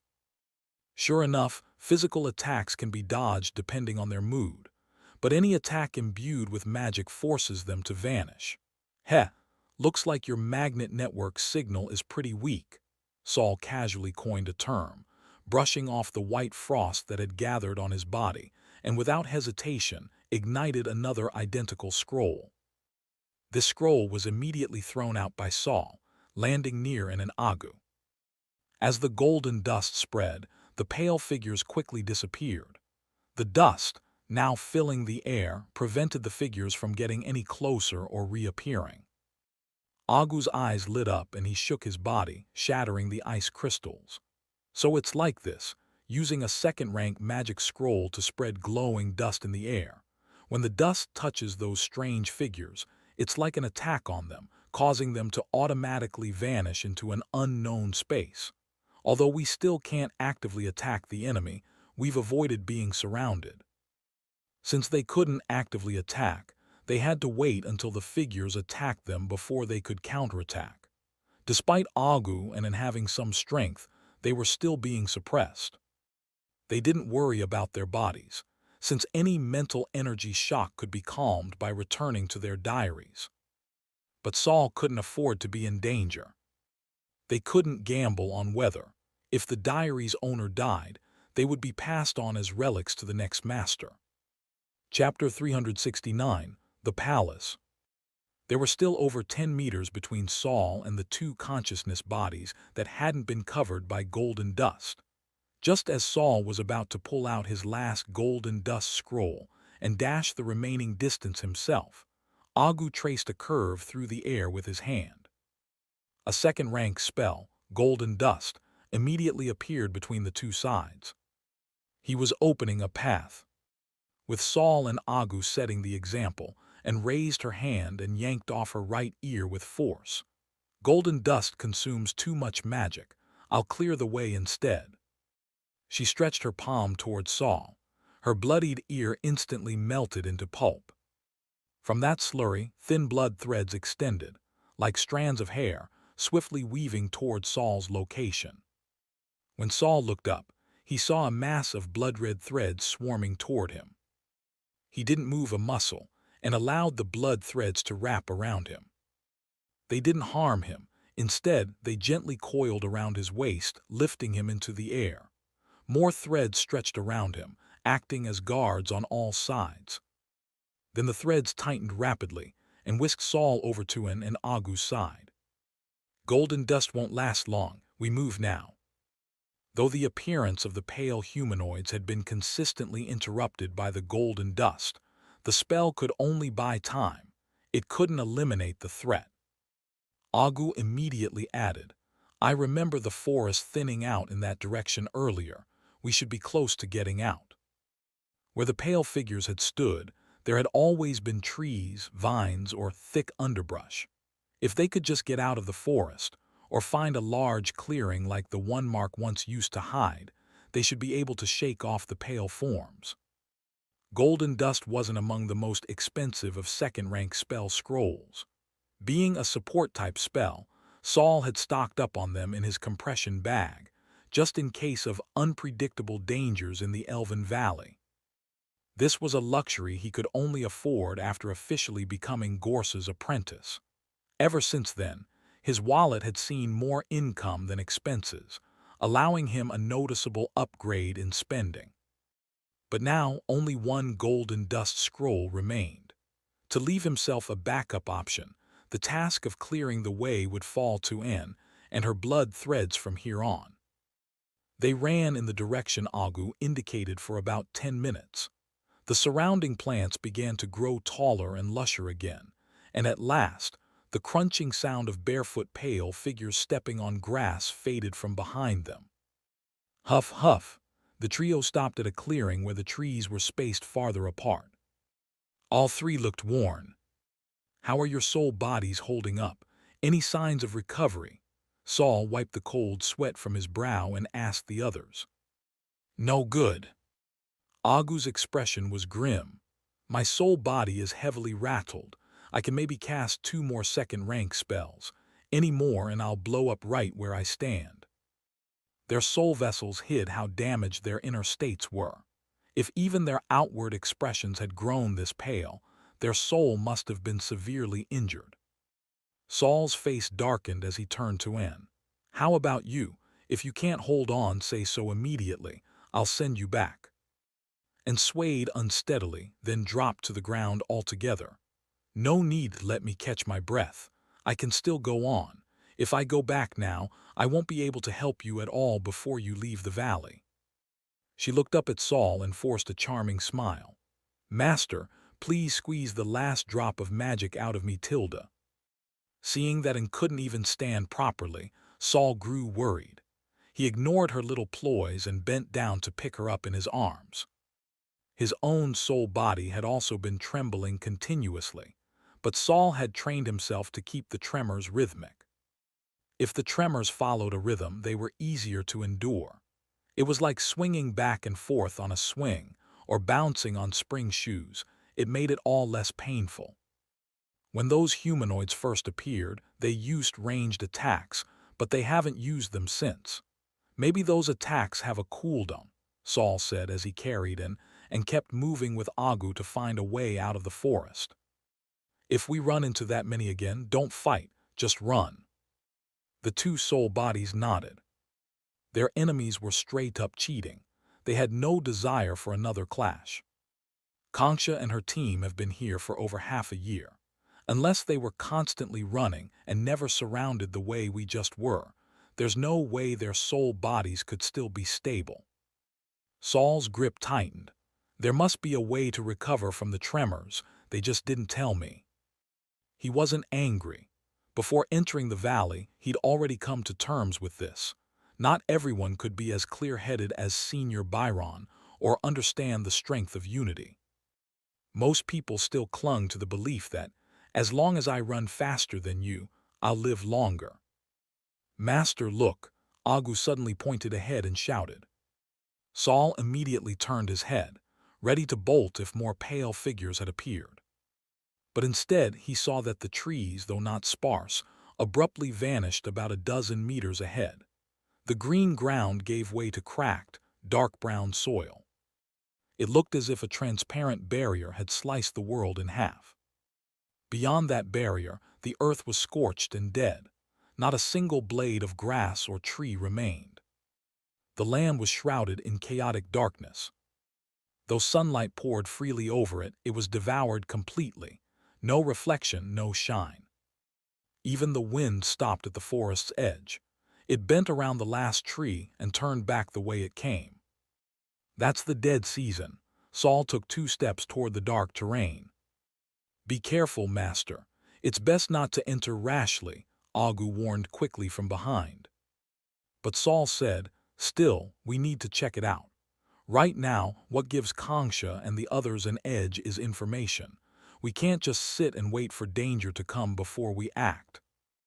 Agu nodded and sped up, moving to Saul's side and slightly ahead. He was offering to scout ahead for him.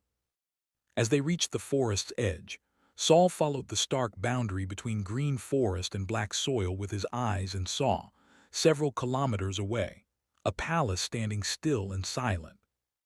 That must be the palace Mark mentioned. The other side was silent, nothing seemed off. Saul spoke inwardly to the diary, is the reason you brought me here inside that palace. The diary made no sound. Fine, then let me ask you this instead. If I don't go into that palace, will I die? The diary stayed silent. So it's not even tied to that suspicious-looking palace. Saul's thoughts raced. He flipped to the last page with writing in the diary. They were ambushed right after entering the palace. Before that, it didn't seem like anyone had died. Everything changed with the palace. But now that I'm considering not going in, the diary gives no warning. Staring at the diary's words, Saul muttered again. Madness is what invited me. Could the true turning point be madness? The maddest one here was, without a doubt, Konksha. She had already seen how terrifying the Forest of 4 Seasons was the first time, yet still dared to bring a second group in. Let alone the thing currently perched on Konksha's neck. I still don't know why Konksha's face became a perfect face, but I suspect it has something to do with the elves' lost treasure. Agu was helping Saul analyze now. That palace is dangerous. In our current condition, we shouldn't enter. That face looked vivid and lifelike, its skin texture and expressions remarkably real. If Saul hadn't known that wasn't how Konksha looked, he might have mistaken it for the real thing. So, is that an actual head, or some sort of mask? Should I rescue Konksha or snatch something from her? Am I supposed to steal that eerie yet beautiful head? Ideally, they could enter the palace first, figure out what was stolen, resolve the hunting threat, and then, once the seal over the valley lifted, leave with both Konksha and that head. But if the hunts truly stemmed from the palace's lost treasure, Going back it might be like throwing themselves into the lion's den. Even if they managed to escape, they'd be battered and broken. Just then, and tensed up in his arms, Master looked behind us, and who'd been enduring dizziness while staying alert, tapped Saul's chest and pointed back. A chill ran down Saul's spine. He turned instantly and saw more pale humanoids emerging in the distance. The sparse trees were transforming, one by one, into eerie figures steadily approaching. Saul narrowed his eyes and gave a firm command without hesitation. "We enter the dead season first." No trees in the dead season. Chapter 370, Tentacles. Just one step into the death season, and the world fell deathly silent. It was as if ears had suddenly gone deaf, as if someone had pressed pause on reality, and curled her fingers in instinctive fear under the crushing silence. She was about to speak to break this suffocating stillness when she saw Saul raise his index finger. Silence. He was feeling the pressure too, but the more oppressive it was, the less room there was for reckless outbursts. The tremors of his mental body had stopped the moment they stepped into the death season, but at the same time, an immense pressure weighed down from all around him. Yet no matter how sharply he scanned their surroundings, he couldn't find the source of it. Could Kongsha and the others have used the death season to stabilize their mental fluctuations? If that's the case, then it's possible they really did manage to survive here for over half a year. Just then, Agu lightly tapped Saul on the shoulder and pointed back toward where they'd come. Saul turned and saw that while the sparse trees at the edge of the forest remained, something else now filled the view. Humanoid figures standing motionless, arms hanging by their sides. They were the same enemies who had attacked them earlier, but now, like tamed beasts, they stood quietly at the edge of the woods, unmoving, unspeaking. Since these strange humanoids weren't attacking, Saul didn't intend to provoke them either. But that unnerving clarity of their boundary, they stood precisely at the edge, no further, made him uneasy. Even though their heads were lowered, Saul could feel their silent gaze. There was no going back now. He gently set and down. Both of their mental tremors had subsided, and they were in a much better state than before. Looking ahead, beyond the forest lay scorched black earth stretching to the horizon, where a steep mountain rose abruptly from the ground. The mountain's face, just like the land under his feet, was dark brown and completely barren, not a single blade of grass. It looked as if a firestorm had passed through and destroyed everything. Saul's gut told him, "Don't approach that mountain." So he decided to walk along the boundary between the forest and the death season, neither entering deeper into the death season nor retreating toward the woods. Gradually, they approached the palace ahead. Just as Saul was considering whether they should enter the palace now or wait for the humanoid figures to disappear and go in together with Kongsha and the others, the ground beneath him suddenly shifted. He instinctively moved to adjust his footing, but before he could, the ground jerked violently, and a sharp spike erupted from below. Saul and the others instantly leapt aside. But before they could find stable footing, the earth beneath them began to heave again. The black soil writhed like it had come alive, every inch trembling. Saul immediately crouched, bracing one hand on the ground to lower his center of gravity. Looking down, he spotted a black object surging toward him. He hastily cast soul armor. Thud! Before he even saw what hit him, he was launched backward. "Master!" and ran to him immediately. "I'm fine," Saul muttered as he stumbled and caught his balance. Agu, meanwhile, fired a light beam as thick as his wrist, striking the shadowy figure that had attacked Saul. The shadow was pierced through. Its front section snapped off and fell to the ground. Only then did they clearly see what had hit Saul. A massive black tentacle, as thick as a grown man's thigh. And it looked disturbingly familiar. Isn't that your little algae master?" and gasped in shock. Saul took another look, then shook his head. This is the soul-devouring mire, not my little algae. Just then, another black tentacle emerged from the writhing earth, striking straight at Agu. Agu fired another first-rank ray of holy light, severing it with ease. "Watch out!" Saul suddenly shouted, his eyes wide. Ignoring the crushing pressure all around, he raised his voice to warn Agu. Agu heard a sharp whistle of wind closing in fast. The uneven terrain and unstable footing left him sluggish. All he could do was raise his left arm in front of his face. A shield appeared at his right, but was instantly shattered by a tentacle as thick as two men's arms locked together. Just as the larger, more terrifying tentacle came crashing down toward Agu, a translucent hand appeared behind him and yanked his collar sharply. Boom! The massive tentacle slammed into the cracked ground, blasting open a deep pit. Agu tumbled to the edge of the crater.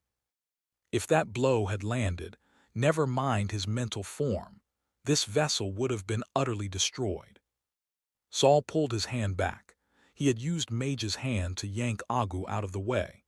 But then he heard that all-too-familiar sound of something slicing through air.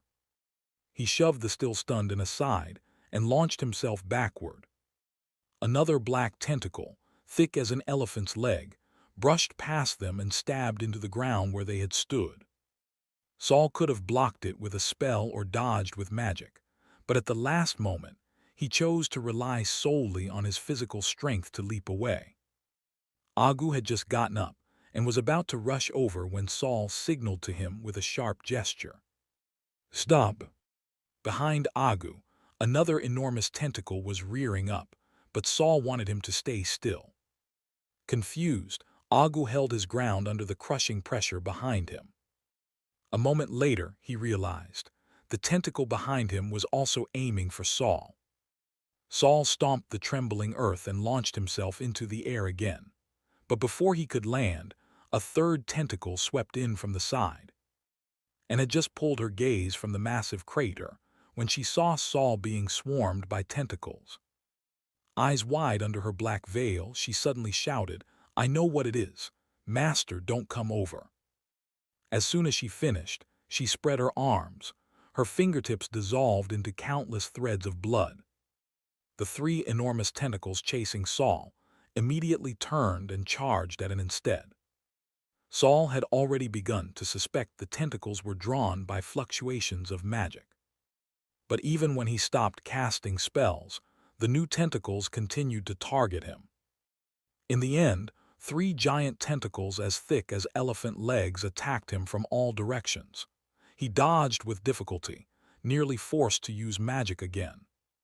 But now, within drawing the tentacles away using her strange, unknown spell, Saul had a brief reprieve. Yet the fourth and fifth tentacles, even thicker than the last, surged toward her. Saul swept a glance toward the pale white figures in the forest, then back to En, who was under heavy assault. His mind raced.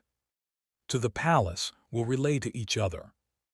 Agu and En instantly understood his plan. Just as Saul was about to cast a new spell to draw the tentacles again, the ground beneath them rocked, this time with a vertical motion over a meter high. The tremor disrupted Saul's concentration before he could activate his magic. Then they saw it. The ground beneath them had turned entirely into black, writhing tentacles, twisting and coiling in every direction. As far as the eye could see, they had fallen into a nest of giant snakes. If they shifted their stance even slightly or lost balance, they'd be caught between the undulating tentacles and dragged under. Staring at the bottomless, poolsing mass of black tentacles, Saul felt a chill crawl up his spine. Even with his physical resilience, being pulled into that pit would mean certain death. But the worst was still to come. Even more titanic tentacles emerged from the depths. The closer to the mountain, the bigger they grew.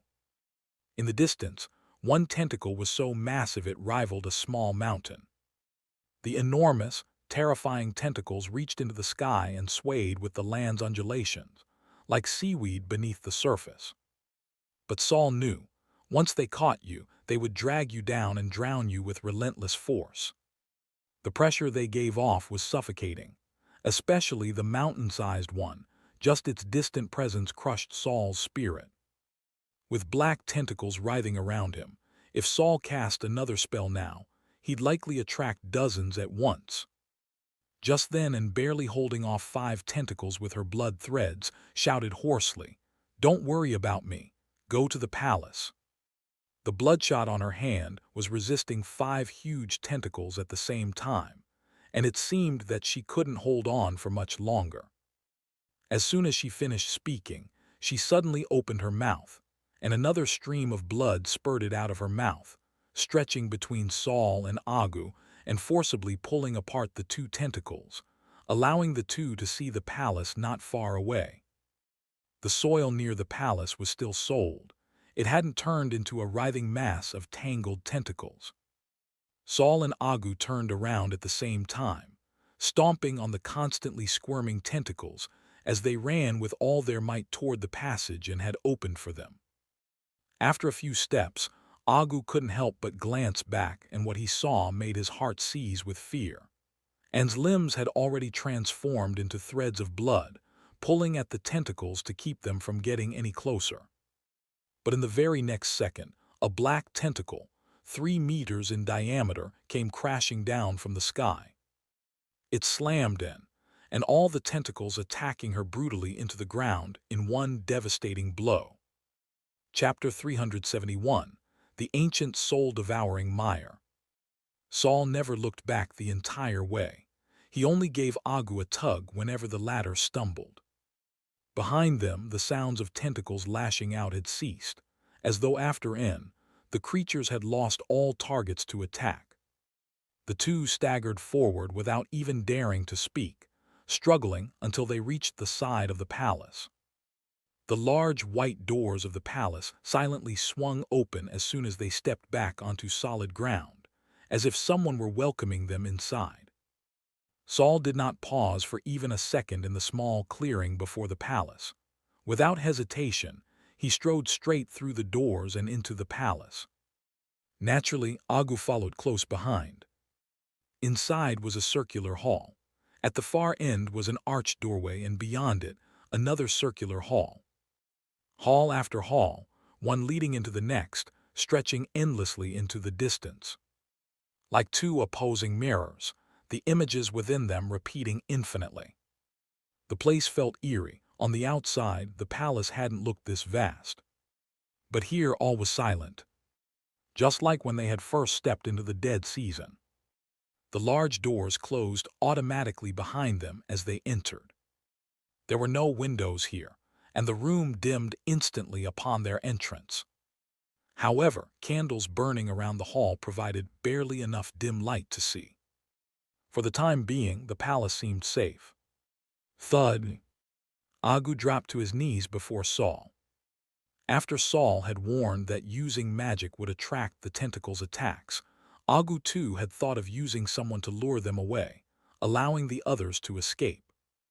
But at the final moment, he hesitated.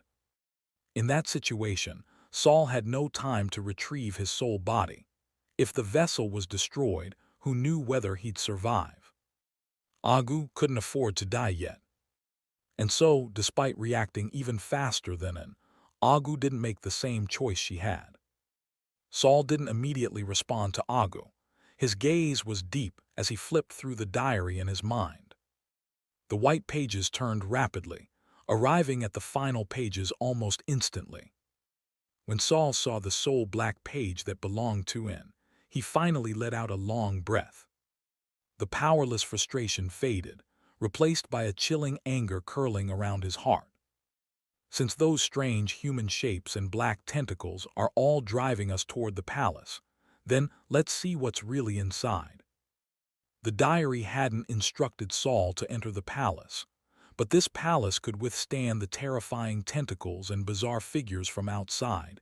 Clearly, it was no ordinary place. "Get up," Saul said calmly. Agu still felt guilty, but seeing Saul wasn't as angry as he'd feared. he let out a small sigh of relief. He stood and tried to explain himself. "Master, I'm afraid those things outside. They might all be soul-devouring mire, like little algae." Saul nodded, "But they're clearly far stronger than little algae." Little algae had fallen into slumber after devouring the veiled crystal essence here. These powerful soul-devouring mire, could they also have been strengthened by it? To grow into such massive, mountain-sized soul-devourers, just how many crystal essence had they consumed? And this is just one of the elves' settlements, yet it holds such terrifying entities. Places linked to the elves are indeed always dangerous. Saul drew a deep breath, looked up at the ringed halls before them and said in a low voice, "We're already inside. Let's go take a look."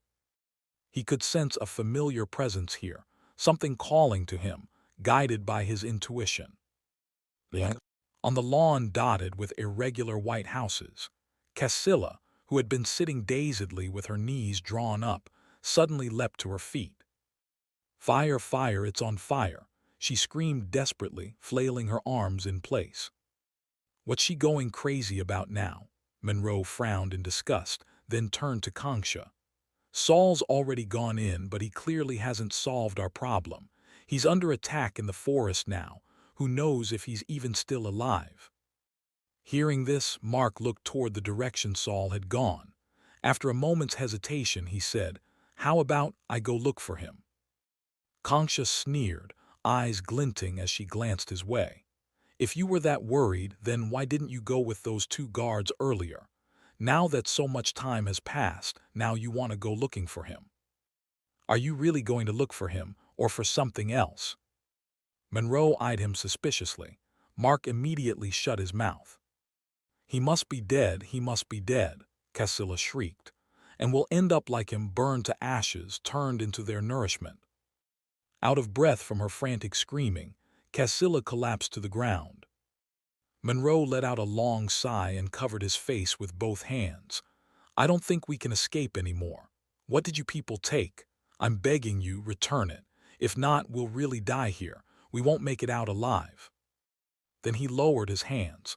Maybe dying wouldn't be so bad. Suddenly, the ground trembled violently. Several tense apprentice wizards jumped to their feet, staring in shock toward the forest. From beneath the distant black-gray mountain range, black tentacles large enough to blot out the sky had begun to rise. The tentacles writhed endlessly. Even from such a distance, the 4 apprentices could feel a chill in their hearts and their legs trembling. Cassilla threw herself to the ground, muttering something under her breath. Mark clenched his teeth. His voice slipped out between them. What did Saul do? Why did he stir up the ancient soul-devouring mire? Concha narrowed her eyes and gently brushed her cheek with one hand. "Who knows? He's always full of surprises and shocks." Yeah. The 2 advanced cautiously, examining the circular halls. The first hall had no decoration and showed no abnormalities. They quickly moved into the second. This one had the exact same layout as the first, but included several chairs. The chairs were toppled over in all directions, as though someone had intentionally pushed them down. Saul remembered Mark saying they'd been attacked by furniture and decorations here before. Several apprentices had died before they escaped. But when Saul examined the fallen chairs, he felt no unusual aura from them. Of course, he could no longer fully trust his own judgment. This elven valley defied all logic and reason. After all, something truly horrific had happened to the elves. Even their leftover items could drive people insane, let alone an entire settlement. So everything that happened here had to be viewed with different eyes. Saul moved into the third, then the fourth hall. Each hall was structurally identical to the last, but with each one, the contents increased. By the time Saul and Agu reached the fifth hall, it was filled with furniture, and the walls were adorned with elegant paintings. Heavy satin curtains now hung along both sides of the circular room. Yet behind the curtains was still solid wall, no windows at all. If there were no windows, why hang curtains? Saul glanced back at Agu. The latter looked just as confused.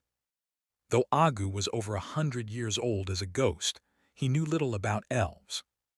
By the time they reached the ninth hall, they finally saw a dark, heavy door ahead of them. On either side, spiral staircases rose upward. They had now traveled far deeper than the palace's visible size from outside. If we want to keep exploring, we'll have to go upstairs. But between these two staircases, which do we choose? The left staircase looked normal enough, curving slightly as it rose to the second floor. But the right staircase was utterly bizarre. It floated in the air, growing like a wild vine, with no regard for how anyone was supposed to walk on it. If one were to walk normally along its steps, a section in the middle would leave their body parallel to the ground, and the final stretch would require them to stand upside down, eventually merging into the right wall instead of the second floor. Yet in comparison, the otherwise ordinary left staircase now appeared even more suspicious. Chapter 372: The Wizard Planet. The staircase on the left leads to the normal second floor. The one on the right feels like it leads into some kind of abnormal world.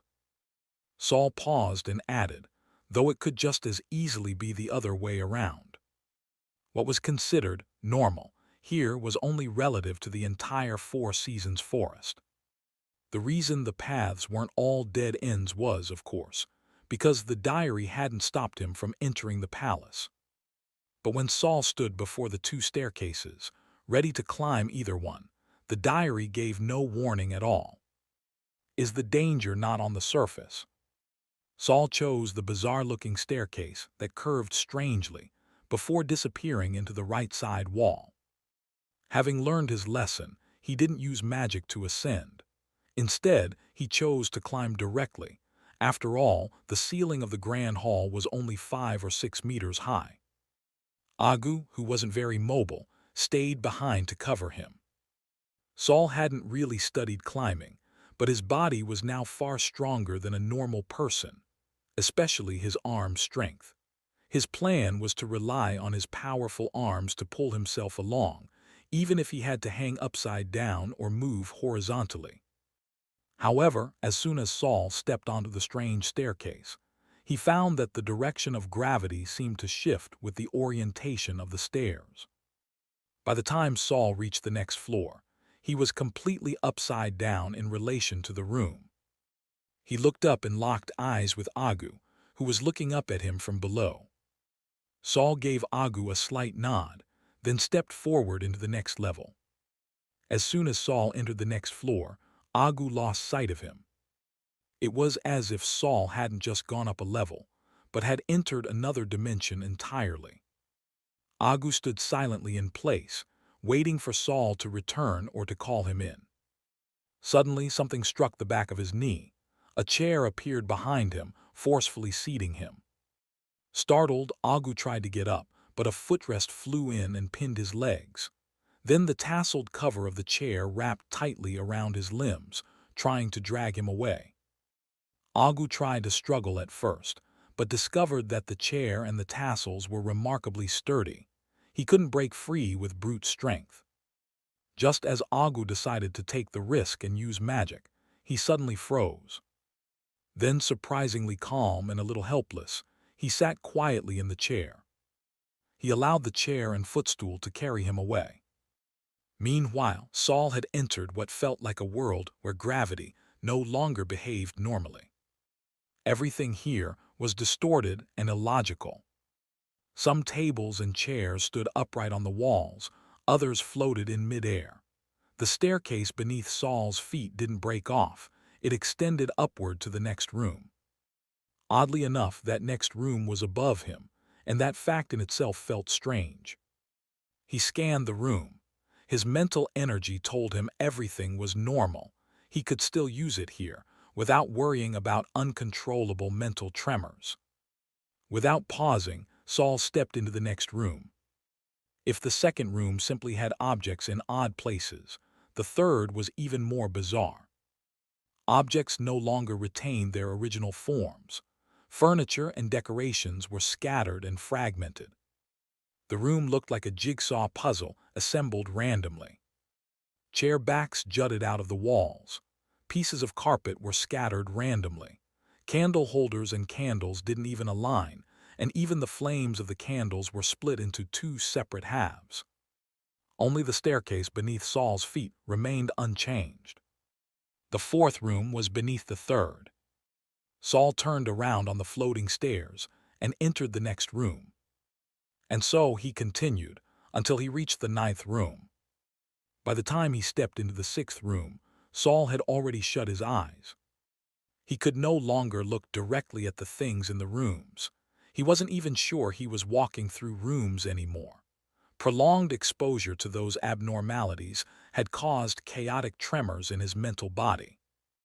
To explore further, he decided to move blind. Though the darkness was unsettling, gazing into the diary within his mental realm helped stabilize his mind.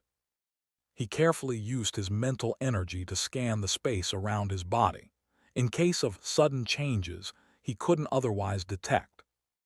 When he entered the ninth room, the stairs beneath him vanished. So did the wooden handrail. He tapped forward with his foot. It was flat ground. Judging from the feel beneath his sole, it seemed to be carpeted. He slowly opened his eyes. The diary gave no warning. Beneath his feet was a long, red carpet stretching straight ahead. At its end was a white throne. The backrest of the throne was covered with flowers and thorns, and in the center of it hung a small, woven tapestry.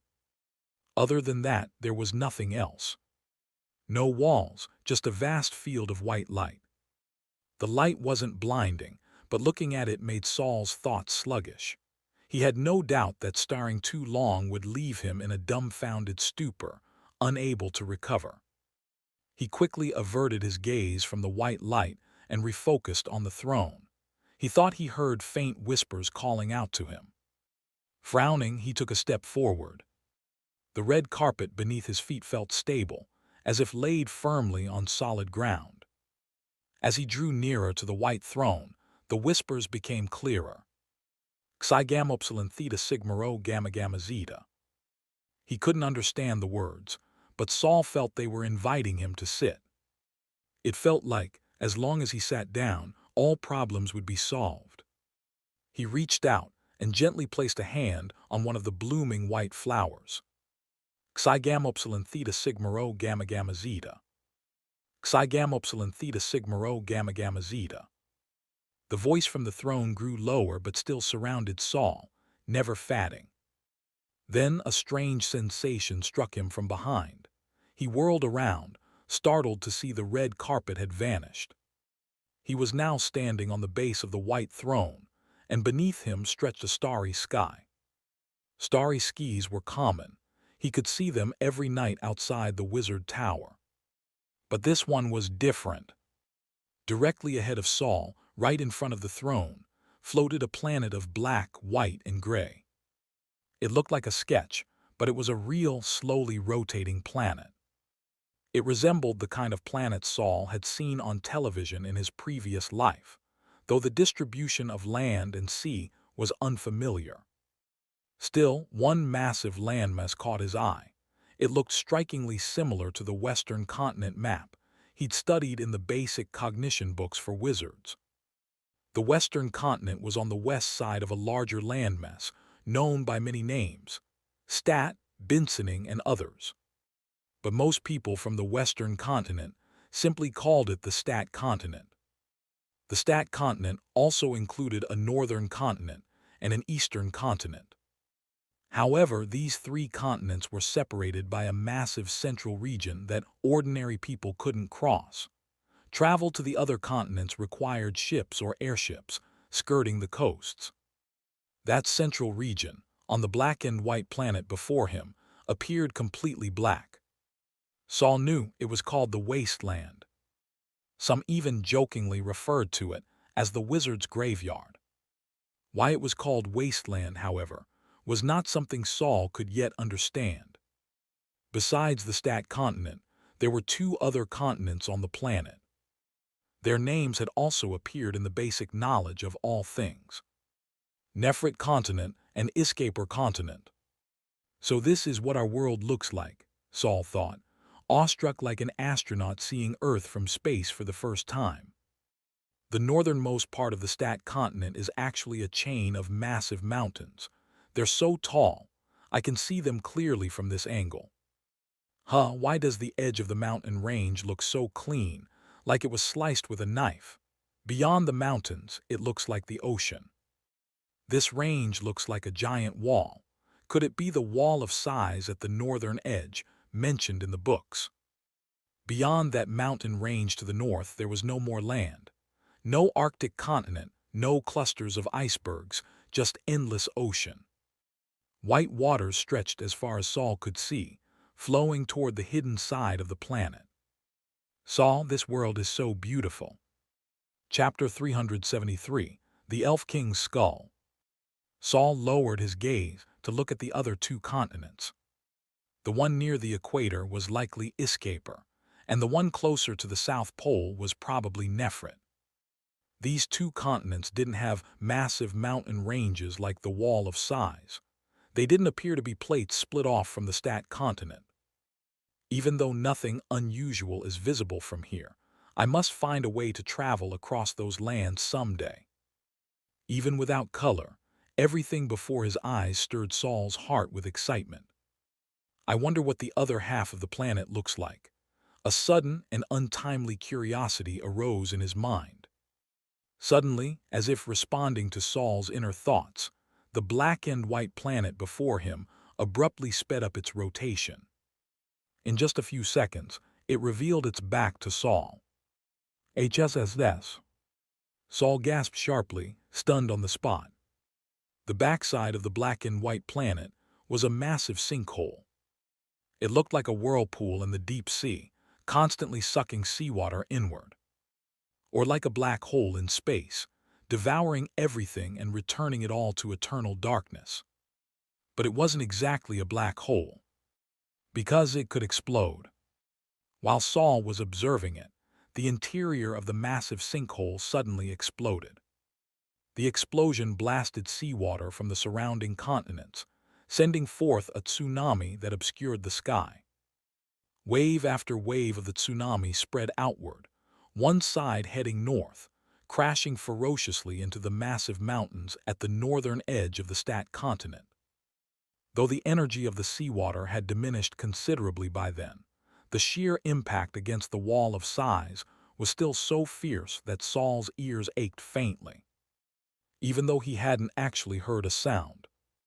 On the other side, the tsunami surged southward, likely crashing into the continent of Nefrit. Saul couldn't see in that direction, and he wondered how Nefrit would withstand such a massive tsunami without its own Wall of Size. But that wasn't his main concern. What truly troubled him was this. How could a planet possess such an immense sinkhole, and one capable of exploding? Can this planet really exist for a long time? Saul closed his eyes. He felt as though his entire worldview had been upended. Weariness surged within him. At this moment he only wanted to sleep. But then he heard a voice. Brother Saul, are you outside?" Saul's heavy eyelids, on the verge of shutting, snapped open. The terrifying, monstrous planet had vanished. He was once again in the pure white room. The voice calling to him came from behind. He turned around, searching for the source. "Penny, is that you?" "Brother Saul, I'm right here, in the woven tapestry in front of you." Saul was startled. He leaned down and looked at the tapestry at the center of the white throne.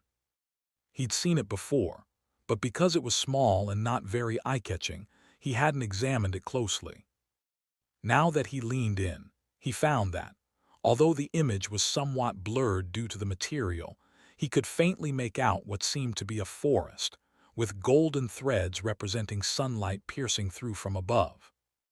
Looking closely, he spotted a patch of silver beneath a large tree. That silver stood out oddly. It was, in fact, the only place in the entire tapestry that used silver thread. "Penny, why are you here?" Is this still part of the Elven Valley? It seemed the nightmare butterfly had entered a world within the painting. But after the overwhelming shock he just experienced, Saul no longer found anything strange. He calmly asked the question. This isn't the Elven Valley. Brother Saul, I'm with the elves. You mean the elves who vanished from this world? Are you really with them? Saul began to question Penny's mental state. Has Penny already been corrupted? Should he call her back into the diary? Brother Saul, I haven't been corrupted. Penny seemed to sense Saul's suspicions and quickly said, but I do need your help with something right now. What are you doing? I'm trying to confirm the meaning of my existence. The topic suddenly turned so lofty that Saul didn't know whether to reject her outright. After a moment's thought, he still decided to agree. What do you need me to do? Penny's voice immediately brightened with joy. Master, could you help the elves retrieve the treasure that was stolen from them? Another stolen treasure. It must be something extremely important. Saul guessed and asked, this treasure you've all been referring to, is it the thing on Conch's head? Yes. There was a 3-second silence from Penny's end before she suddenly shrieked. No way, no way. Someone actually placed the Elf King's skull on their own head. Penny's shock was contagious. Saul's jaw dropped as well. He didn't even know what to be surprised about first. Should he be shocked that elves had a king? Or that an elf's physical remains still existed in this world? In the end, Saul could only sigh, what on earth is Concha doing? First, she risked everything to listen to the whispers of the elves. Then, she disregarded Haywood's objections and bought the key to the Elven Valley from Billy. And now, she'd actually put the Elf King's skull on her own head. Saul had suspected that the changes to Concha's head were connected to the elves, but he hadn't imagined it was in such a crude and violent way. After all, while Concha's face was beautiful, it wasn't quite so stunning as to make one lose all sense of reason. Penny was equally shaken. Brother Saul, the urgent task now is to retrieve the Elf King's skull and place it here, on the pure white throne. Only then can we leave the Elven Valley. That's the only way to leave. To be honest, as a wizard, if Saul got his hands on the Elf King's skull, his first thought wouldn't be to return it here. Even though he had been cautious about elven relics before, now that he'd come all this way, and had nearly sacrificed herself for him, it didn't suit his style to leave empty-handed. After all, he hadn't come here just to save people. Penny immediately understood what Saul meant. She paused briefly and then said softly, Brother Saul, I understand, but I have something in here that's an even better prize for you than the Elf King's skull. If you can return the skull to the throne, I can persuade the elves to open the path and let you come see it. I promise you, once you enter, even if you just take one look, the rewards will far exceed the danger of stealing the Elf King's skull. You have a way to confirm I'm not lying. Saul understood. Penny meant the diary's constraints. She couldn't lie to Saul. Not even a misleading hint was allowed. Saul remained silent for a while, then let out a breath. All right, but the environment here is quite unusual, and with Concha holding the skull, I'm not confident I can take her down. Can you provide any help? Yes. I'm sorry, Brother Saul. Penny didn't bring him any good news. I can't give you any direct help right now. But I can give you all the remaining veiled crystal essence in this palace. You can keep absorbing it to maintain your soul-body's stability. Of course, you can only do this inside the Elven Valley. Outside, you'd risk attracting dangerous contamination from the interlayer consciousness. That's something I only recently learned here. So the elves inside either couldn't or wouldn't help him directly. Saul straightened up and thought helplessly. Who lost the treasure anyway? Shouldn't they be the ones most anxious to retrieve it? He crossed his arms and gently tapped his fingertips on them, mulling over a strategy. Concha, Mark, Monroe, and that Cassilla, those four might seem divided, but since they're still alive, they'll definitely band together if necessary. If the other three find out Concha's head holds the elven treasure, whether or not they return it, their alliance will surely break. Saul nodded slightly. That's my chance. Saul, this world is terrifying. Chapter 374, Nonsense. Saul agreed to Penny's request. Next, he needed to return to the elves' settlement and bring over those wizard apprentices behaving strangely. Saul walked along the red carpet toward the exit. The once black and white planet had already vanished. As he began descending the stairs, he once again closed his eyes. In his mind, he couldn't help but recall the massive sinkhole on the backside of the planet. Could a normal planet really exist in the universe in such a form? And what did the pure white throne hovering in space mean? Were the elves observing something? The journey back was quick. When Saul entered the fourth floor's room, he opened his eyes again and sped up, soon returning to the circular hall on the first floor. Agu was still standing there waiting for him, but the normal staircase from before had completely disappeared. What happened? Saul withdrew his gaze and turned to ask Agu. When you entered that twisted staircase, the normal staircase vanished, Agu replied immediately. Does that mean when I make a choice, the other path disappears? Saul glanced around the ninth hall. There was no trace left to suggest another staircase had ever existed. He had followed his intuition and the connection with Penny to choose the twisted staircase. If he had chosen the normal one, what would he have seen? Would he still have seen a planet with one side normal and the other side a giant abyssal sinkhole? Would he still have seen that pure white throne? Saul looked at Agu. After the staircase disappeared, did you see anything? Agu raised his hand from within his large wizard robe. His palm was dripping with blood, and there were 2 puncture wounds in his hand that went all the way through. Saul could see the robes behind them. I found 2 pieces of veiled crystal essence. Why are you only telling me now? Saul immediately absorbed the veiled crystal essence into his skin. This kind of item could be lost easily and had to be hidden against the flesh for safekeeping. I forgot, I just remembered when you asked. Agu said it calmly, without guilt. Saul shook his head helplessly. Soul bodies had far weaker perception of their vessels compared to normal people.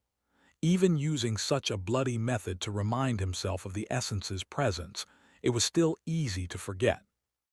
Since the other staircase has vanished, let's not waste any more time here. The 2 of them passed through 9 halls with the same layout again, and returned to the first hall of the palace. I'm going to bring Concha and the others here. As Saul pushed open the palace gates, the world outside had returned to calm. Agu followed him out. Master, how do you plan to proceed? Let's go back. We'll talk once we're back in open space.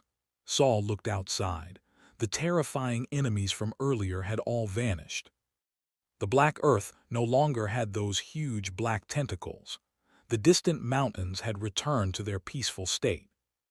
On the other side, the dense forest was lush and green, and the white humanoid figures standing with their heads bowed had disappeared as well. Finished your task, and now all of you just went into hiding. Whether it was the eerie humanoids exuding cold air or the massive soul-devouring mire, none were enemies Saul could handle. But they too seemed bound by some power, preventing them from moving freely within the valley.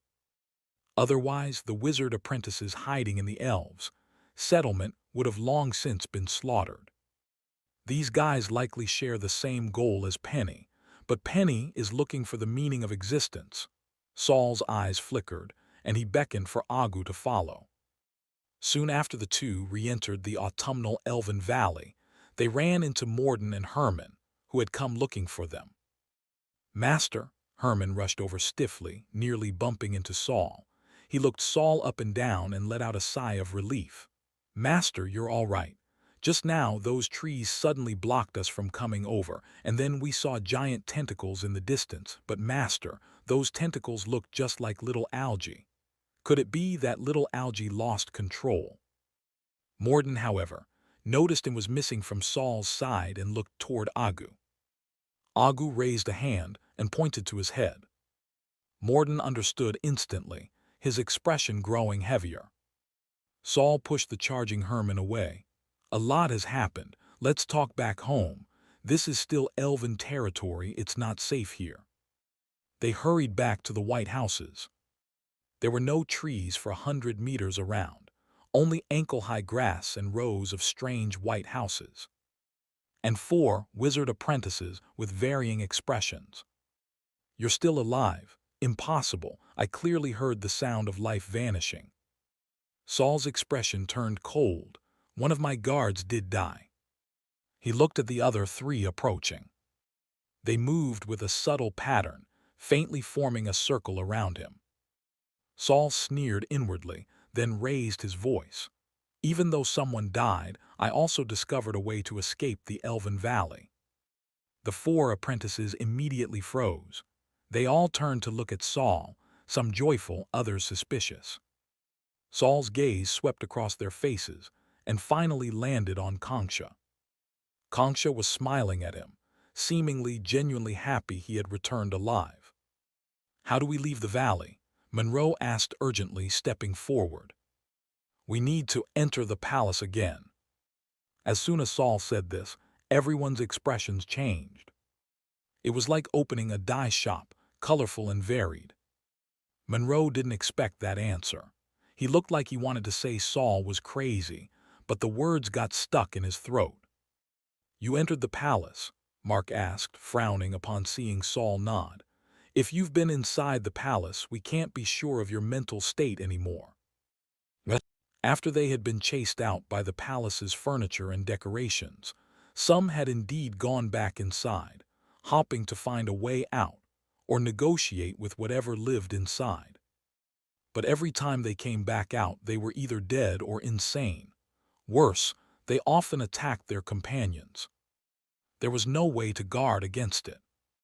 So they began to grow suspicious of everyone around them. I can prove it.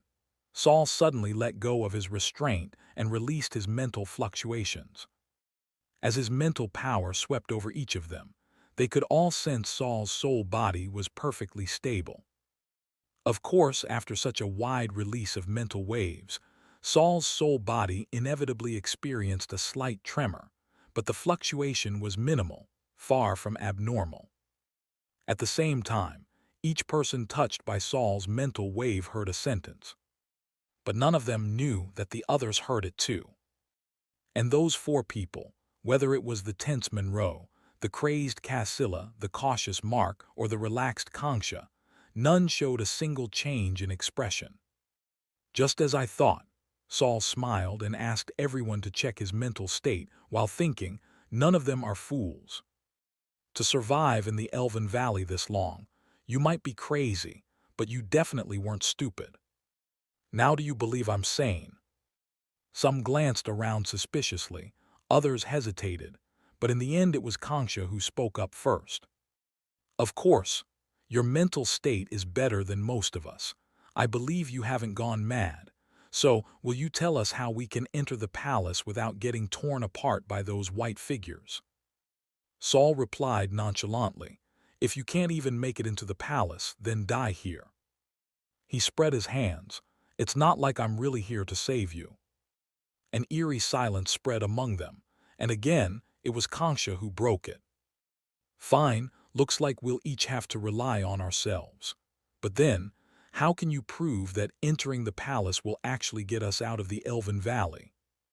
That's easy, Saul said.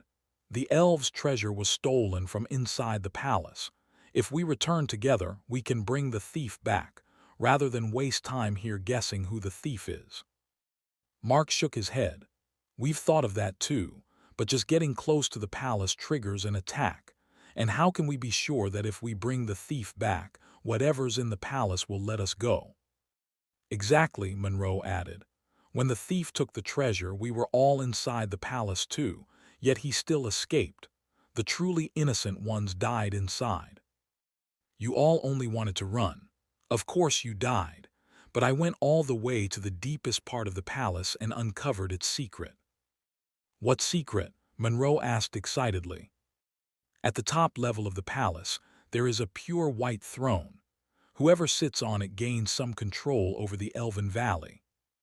Saul looked around at the group, wearing a calm expression, and began spewing utter nonsense. Chapter 375, The Throne and the Oath. The pure white throne. Monroe looked bewildered. He hadn't found any kind of throne in the palace. So he turned to the others, only to find every single face clouded with complex expressions, their thoughts unreadable. "I didn't see any so-called pure white throne, and if sitting on it really means controlling the Elven Valley, then why didn't you sit on it yourself?" Cassilla sneered immediately. She clearly didn't believe it. Saul remained unruffled. As long as the liar sounds confident and sincere, it's hard for listeners not to waver. Besides, he wasn't completely lying. He had only placed one hand on the throne and had already seen the planet he was on. If he actually sat on it, he might see even more. At the time, Saul had been wondering what was on the other side of the planet when it instantly rotated to show him its reverse. Clearly, he held some level of access then. Whether that access was good or bad, much or little, Saul wasn't sure, but that didn't stop him from using it to paint a tempting picture. "Because I'm not staying here, I only came to collect a bit of this." Saul raised his arm. Suddenly, his skin split open, and something invisible began to slowly squeeze out from under his flesh. He looked at Kongsha. "Kongsha can vouch for that much." Kongsha narrowed her eyes. "That's true, but if you don't want to stay, who else would want to?" "It doesn't matter." Saul flexed his muscles slightly, guiding the translucent veiled crystal essence back along his bones, letting it settle into place. "If none of you are willing to sit on the pure white throne." He shoved Agu forward. "Then I'll just sacrifice one of my subordinates. We've already lost one anyway." The people who were just saying they had no intention of staying all shifted their gazes now, falling into silence. Saul went on, "At that point, we just have the one on the throne open a passage out of the valley. The rest of us can leave safely." Then he spread his hands. "Of course, you're free not to believe me. I only came back to find my two subordinates, and while I'm at it, I'm selling this information for a price. Whether you join or not, I'll be heading over to open the passage tomorrow." "But what if that strange presence in the palace comes asking for the stolen treasure again?" Monroe asked. Saul replied indifferently, "It wasn't me who took it. If I get in once, I can get in again. As for whether the rest of you can come with me, pay up, or if you'd rather look for the throne yourself, go alone. I won't stop you. As for that stolen treasure, if you've got the power, take it out. If not, die in there." He acted as though the treasure meant nothing to him. Saul's calm, direct manner made those secretly plotting to seek the throne on their own start hesitating. "As much as I hate going back to that palace," Kongsha finally said after a long pause, "we've been trapped here for over half a year. Maybe what Saul found really is our last chance to escape." The remaining three spoke up in turn. "Stay here any longer and I'll go insane," Monroe said, looking at Cassilla. "All right," Mark nodded. "Maybe this is why Kongsha brought you here. You always find something new." Cassilla stood in a daze. Then she suddenly murmured, "If we can't get out this time, let's all die in there together. I'd rather become a lamp than a chair." Having reached an agreement, Saul brought his 3 soul guards and casually entered a nearby house to rest. Once he sat down, he suddenly looked up at Agu. "Everything should be in order now, so let me ask you again. What else did you encounter in the palace?" Agu's stiff face stretched into a smile. "Master, after you went upstairs, I too was forcibly pulled into a strange space." Morden and Herman looked at Agu in surprise. They had no idea Agu had such an experience. He hadn't mentioned it at all when they reunited in the forest. "I was sent up a normal staircase, but when I reached the 2nd floor." I entered a pitch-black space. Voices were speaking all around me. I listened for a long time before I finally understood. Agu trembled as he faced Saul. They gave me something and made me swear to carry it out of the valley and deliver it to a half-elf. In return, they promised not to harm me. Everyone was shocked. Saul immediately asked, "What did they give you?" Agu crouched before Saul and pointed to his own head. "They shoved it into my brain. They said if I failed to fulfill the vow, the item would turn me into a chair or a blade of grass. My human thoughts trapped in a lifeless, immobile form forever. And those 2 pieces of veiled crystal essence, they were given to me by them. They said that if you doubted me, I should hand the crystals over to earn your trust. They also said that if I needed more veiled crystal essence, I could simply kill any of my companions. The valley would quickly grind their souls and flesh into new crystals." "Veiled crystal essence is made from people," Herman gasped, then quickly clamped his mouth shut, afraid his voice had been too loud. Saul wasn't all that surprised. In fact, he felt a kind of confirmation. He'd suspected as much ever since picking up veiled crystal essence at the spot where Leon vanished. "The 2 you gave me were probably made from those who died in the palace." Saul leaned forward slightly, hand on his chin. "Why didn't they come to me? Clearly, with you guarding me, I was the more likely candidate to escape the valley." Morden spoke up hesitantly. "Maybe it's because you made a different choice first, Master, so they couldn't choose you." Agu offered another theory. "I think it's also possible your mental aptitude is too high. It's high enough to resist the binding power of their oath." Saul thought both made sense, but he had his own thoughts too. "Actually, I was the first to make a choice. But the reason I even had a choice was because my mental state was stable enough to withstand the 9-room trial." He didn't elaborate on what exactly he'd gone through on that bizarre, twisted staircase, so the others remained unaware of the criteria for climbing it. "The pure white throne isn't hard to find. Just walk to the final circular hall, climb the twisted stairs to the top, and you'll see it. But judging by today's reactions, at least 2 of them didn't even know it existed." Agu nodded rapidly. "So not everyone can see the twisted staircase. Maybe I could only see it because I was with you at the time." "Not necessarily," Saul smiled faintly. "Your mental state has been reinforced. Even on your own, you might have seen the staircase." Then his smile faded. "That staircase is strange, and it calls to you faintly. Anyone who enters the palace with some sort of goal in mind would most likely try it." Saul gently stroked his chin. "Here, what I'm wondering. If the first person to enter chooses the staircase, does that mean no one afterward can see or choose it? If so, then only one person at most would ever know about the pure white throne. But according to you, without sufficient mental stability, one can't ascend that staircase," Herman said doubtfully. "Exactly," Saul nodded. "But none of those people are ordinary second-rank apprentices. Anyone Kongsha invited here would be powerful yet hopeless in their advancement." He paused, then added, "And Kongsha, when I first entered the tower, was already famous for the stability of her mental state. 3 years ago, she could cast 4 or 5 first-rank spells in a row without worrying about backlash." Saul looked toward his projections. "So I believe Kongsha definitely had what it took to step onto the twisted staircase, which means it was her. She was the one who took the Elven King's head from the pure white throne." He clenched his fists. "She took the elves' treasure and no one else even knew." Morden nodded in agreement. "Right, and that treasure probably helps obscure others' perception, so she could wear it on her head boldly and no one would suspect a thing." Agu rubbed his head hesitantly. "Then, Master, do you think I'm the only one forced to swear an oath in that dark space?" "Of course not," Saul laughed. "I'm sure you've got plenty of companions." Chapter 376, Final Sprint.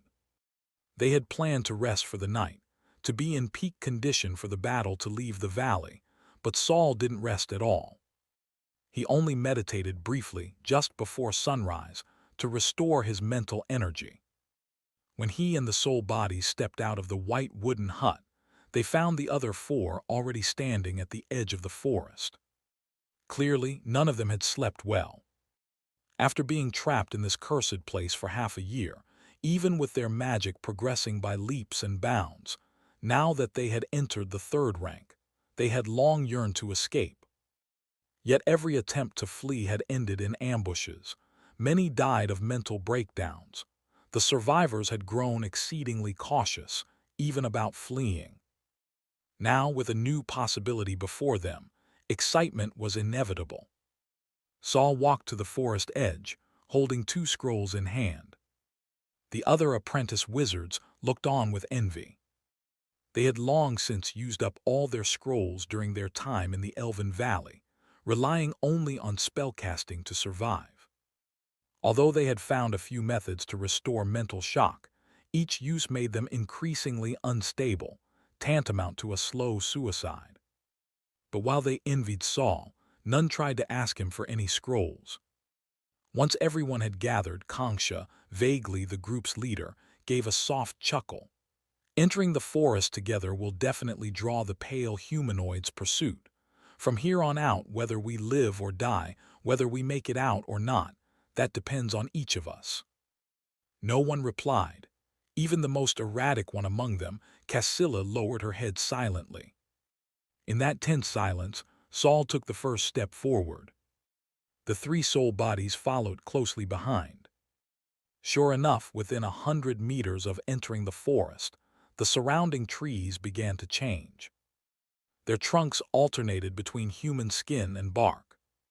When the last apprentice entered the forest, vines even reached out to block Saul's path. "Run!" Faced with the suddenly stretching branches, Saul didn't hesitate for a second. With a loud shout, he bolted forward. The 3 soul bodies were already prepared. They sprinted after him.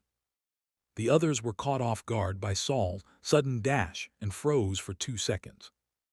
But in those 2 seconds, he had already gained more than 10 meters. Seeing that Saul was about to vanish from sight, the apprentices grew anxious and immediately gave chase. Saul picked up the pace again. With everyone now sprinting, their initial caution and tension faded. There was no other way. Wherever Saul passed, the trees would warp with eerie changes.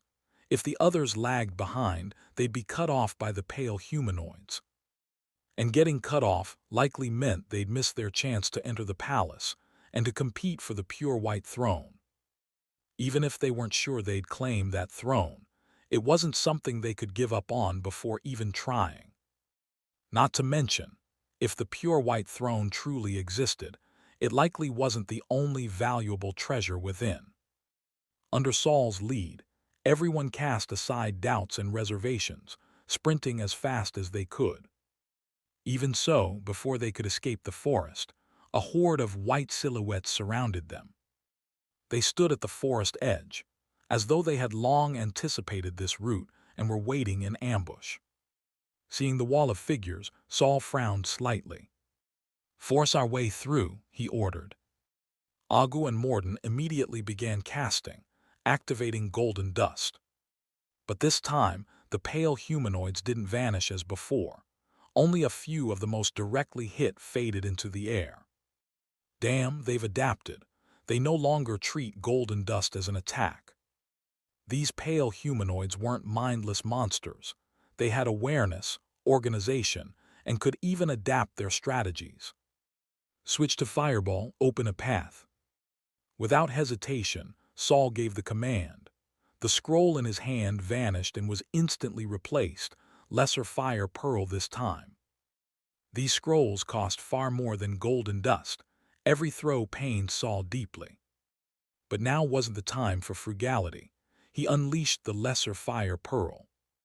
3 fireballs blasted into the white horde, shattering 7 or 8 figures instantly.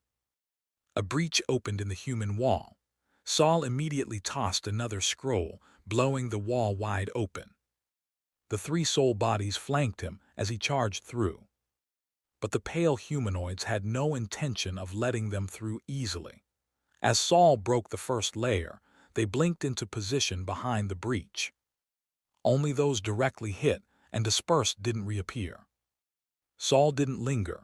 Touch of torment erupted from his palm, specifically targeting those blocking their advance. Since these figures kept attacking to halt them, they became easy targets for Saul's strikes. After several frontal clashes, the original wall had been broken into a wedge shape. The flanking enemies converged and collided directly with the rest of the apprentice wizards following behind. While those behind were forced to hold back the flanking attackers, Saul became the first to set foot on the blackened soil of the dead season. As soon as he did, he restrained his overflowing mental energy and disabled all magic. Then he sprinted swiftly along the edge of the dead season toward the elven palace. But just then, a blade of ice slammed into the ground beneath his feet. The light blue crystalline shard exploded upon impact, releasing a concentrated burst of water element particles. Saul turned to see Kongsha, second to break through, smiling faintly at him. "Sorry, can't let you go in alone." Saul narrowed his eyes. Before he could reply, the ground beneath him surged like a wave. He dropped low to stabilize himself, and when the first black tentacle burst from the ground, he somersaulted backward, rolling right out of the dead season. Now, the only one with both feet in the dead season was Kongsha. Saul didn't glance back at her. The moment he re-entered the forest's boundary, the eerie figures lunged. He crossed his arms over his head and endured a direct hit, then immediately cast soul armor, hugging his skin. A second later, two lesser fire pearls flew over and struck the figures attacking him. Several figures were hit head-on and vanished into white smoke with silent screams. Saul took the opening to stand, flicking ice crystals from his sleeves. Then he broke to the right, re-entering the dead season. At this point, two others had also entered. Kongsha, who was cautiously inching forward to avoid drawing attention from the tentacles, and another moving far faster. It was the seemingly deranged Cassilla. Her eyes bulged wide, laced with red veins, and her mouth twitched in a strange smile. She pumped her arms like a clock's pendulum, her thickened legs pounding the ground awkwardly but rapidly. She was now less than 100 meters from the palace gates. At her pace, she'd be inside in seconds. Kongsha shifted her gaze and met Saul. To her surprise, he was smiling, not angry at all over her earlier interference. Saul was actually closer to the gates than Cassilla, but he made no move to stop her. Instead, he shouted clearly, "Cassilla, once you're in the hall, head straight to the twisted staircase inside." As he spoke, his gaze remained fixed on Kongsha. "Now someone else is about to enter ahead of you. Are you really going to do nothing?" Chapter 377, Surprised, Unexpected. However, Saul didn't end up waiting for Cassilla to make a move. The change came instead from within the forest, now thick with pale white figures. "Ah!" A shrill scream made Saul's expression change in an instant. He turned around toward the rear, toward the area under siege by those pale figures, and heard Monroe's startled cry. Could it be that Monroe didn't make it out? Although they had agreed beforehand that everyone would rely on their own abilities, Saul hadn't truly believed that 4 people who had survived half a year in the Elven Valley would die so easily. Yet now, someone had already been taken down, and none of Saul's own soul body's guard had fallen yet. Someone couldn't hold back anymore, Saul muttered, unsure whether he felt excitement or tension. He stuck out his tongue and licked his dry lips. His tongue was dark red, like a demon who had just drunk human blood. Why would Mark strike Monroe, who hadn't even made it out of the forest yet? The next moment, Saul suddenly felt a stir within the diary in his soul body. It was Herman, returning to the diary. Before Saul could ask Herman the cause of his death, Cassilla at the front had already placed her palm on the palace gates. Saul immediately looked toward Kanksha.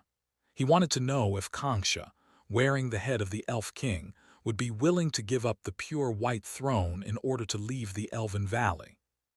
He was certain these people didn't fully believe him, but he was even more certain that, even if what Saul said had only a 10% chance of being true, they would absolutely not risk letting someone else have the pure white throne. At that moment, Kanksha was calmly watching Cassilla. She hadn't stepped forward nor launched any spell attacks, and the area around her was eerily silent. Perhaps sensing Saul's gaze, Kanksha's left eye slowly turned toward him, while her right eye remained locked tightly on Cassilla. Kanksha opened her lips and silently mouthed a sentence. "You noticed." Boom! The palace doors suddenly burst open. Cassilla, who had just been about to open the doors, leapt backward the moment the doors gave way. Her legs were like two compressed springs, suddenly releasing and straightening in an instant. At that precise moment, a sharp stone spike shot out from the crack between the doors. Clang! The doors slammed hard into the walls on either side. As Saul turned back to look, he saw clearly what had emerged from behind them. It was a support pillar from the display shelf in the third hall. Saul remembered passing through that hall before. He had seen a pile of overturned furniture inside, including that display shelf. The sharp pillar had appeared to have been violently destroyed, lying horizontally across the room. But now, this very pillar was wedged into the wooden frame of the display shelf, thrusting forward like a deadly spear aimed at Cassilla. It was like a swordsman stepping forward with a rapier, lunging to strike. Cassilla may have appeared reckless, but her reflexes were sharp. She sprang into the air, already outside the reach of the soul-devouring mire. She clasped her hands in front of her chest, and between them, a radiant orb of searing light began to form. Cassilla's main element wasn't light, it was fire. Standing closest to her, Saul could already feel the heat, hot enough to singe the very hairs on his body. And Cassilla's hands were visibly swollen and red. Her palms were even showing signs of blackened, carbonized burns. But just before the searing orb could be thrown, a black tentacle suddenly pierced through Cassilla's chest. Her eyes widened in shock, her spell instantly disrupted. Her soul body twisted her face into a grotesque expression, and her skin began to melt like grease. The soul-devouring mire. Saul's heart jumped in alarm. Cassilla had clearly stepped onto the palace grounds. By all reasoning, the soul-devouring mire should no longer have targeted her. But everything had happened so abruptly. The soul-devouring mire had broken the rules of the Four Seasons forest. The black tentacle that pierced Cassilla's chest did not stop there. It sharply reversed in the air and skewered her head as well. Cassilla, still struggling to save herself, began to convulse violently. Then with a boom, she burst into a fireball, engulfing even the black tentacle in raging flames. Saul's pupils shrank as he watched. He dove forward, rolling across the ground several times, and in the same instant, a cloud of gray mist exploded around him, instantly obscuring a 3-meter radius. At the same time that Saul leapt away, another black tentacle shot down from above, squelching into the already softened ground. Then came a second, a third. These tentacles struck like a machine gun, chasing after Saul and narrowly missing his figure as they stabbed into the earth. If Saul had been even 1 second slower, he would have ended up just like Cassilla, with a giant hole run through him. Even when he was fully enveloped in the dense, opaque gray mist, 5 or 6 tentacles continued to strike into the shrouded area. Squelch! Squelch! Squelch! By the time the 5th tentacle struck, a wet sound echoed from within the mist, flesh being pierced. Then, guided by that clue, the 6th and 7th tentacles also struck, bringing with them that chilling sound of flesh tearing. Kanksha let out a delighted giggle, her body trembling slightly with joy. Her red lips parted, and her soft tongue flicked across her snow-white teeth, the forked tip of her tongue slithering like a serpent. She didn't rush forward. Instead, she directed dozens of thicker, black tentacles to surround the lingering mist in a tight formation. Concha herself swept her eyes sideways toward the forest. Saul's two remaining guards had yet to break through the pale white figures. They had stayed under siege, focusing their efforts on shielding Saul and clearing his path, so they had not made it out with him and were now trapped by the pale attackers. HMPH, Concha rolled her eyes in contempt. So your master came back just to fetch you too, just so he could use you as human shields, sacrificial pawns. The siege surrounding the two guards grew restless. Perhaps they had sensed their master was in danger and were trying to fight their way out. But those loyal guards likely had no idea that the death season held even more terrifying black tentacles waiting for them. Concha began walking slowly toward the gray mist shrouding Saul. She didn't believe Saul would die that easily. At the same time, she believed even more in the soul-devouring mire she was currently controlling, ancient and mighty. This was not a power a wizard apprentice could possibly withstand. In fact, under the scale of this ancient soul-devouring mire, even true wizards would only have the chance to run for their lives. Looks like Mark has also discovered my secret, but he's smart. He killed Monroe and ran immediately. Whom did he also kill one of Saul's guards? Heh, knowing when to stop. No wonder Master Kaz is so fond of him. Concha didn't care about Mark's desertion. The Elven Valley remained closed. He couldn't truly escape. As long as Concha dealt with Saul and learned the secret of the throne, she could easily hunt down that runaway little rat and crush him. By now, Concha had reached the edge of the gray mist. She placed her hand on one of the black tentacles beside her, clearing away distracting thoughts and focusing her full attention on the mist. Even with Saul seemingly caught and likely wounded, she didn't dare underestimate him. She raised her hand and swept it across, sending a small tornado to stir the air. It sucked up a large portion of the gray mist and carried it into the sky. As the tornado faded, the scene before her became clear. And the moment Concha saw the blood-covered person lying on the ground, her expression shifted in an instant, from astonishment to rage. "Why is it you?" The one lying on the ground, pierced through the chest and limbs by 5 or 6 tentacles, was a tall guard wearing a black scarf over his eyes. Cough, cough. Agu spat out a thick glob of red liquid, grinned broadly at Concha, scarlet teeth still flecked with chunks of meat. "Surprised? Didn't expect that, did you?" And beside Agu, a golden coin engraved with a weeping face reflected the dazzling sunlight. Concha, surprise your percentage. Chapter 378, Breaking the Vow. Last night, when Saul was explaining today's battle plan to Agu, he specifically taught him one line. "Surprised? Didn't expect that, did you?" He told him to say it after the ambusher realized the person they'd attacked had actually switched places with the real target. At the time, Agu didn't really get the point of this sentence. It didn't help with combat in any way. But now, as he grinned and blurted it out, watching Concha's face contorted with rage. "God damn, this line is infuriating in the best way. Lord Saul must be punishing me for hesitating yesterday." Just as that thought crossed Agu's mind, a black tentacle, nearly a meter thick, plummeted straight toward his skull. Smack! When the tentacle rose again, Agu's head had been mashed into pulp. "Saul," Concha's chest heaved violently. "Saul, bring him back no matter what." Saul was the centerpiece of her entire plan, her final gamble.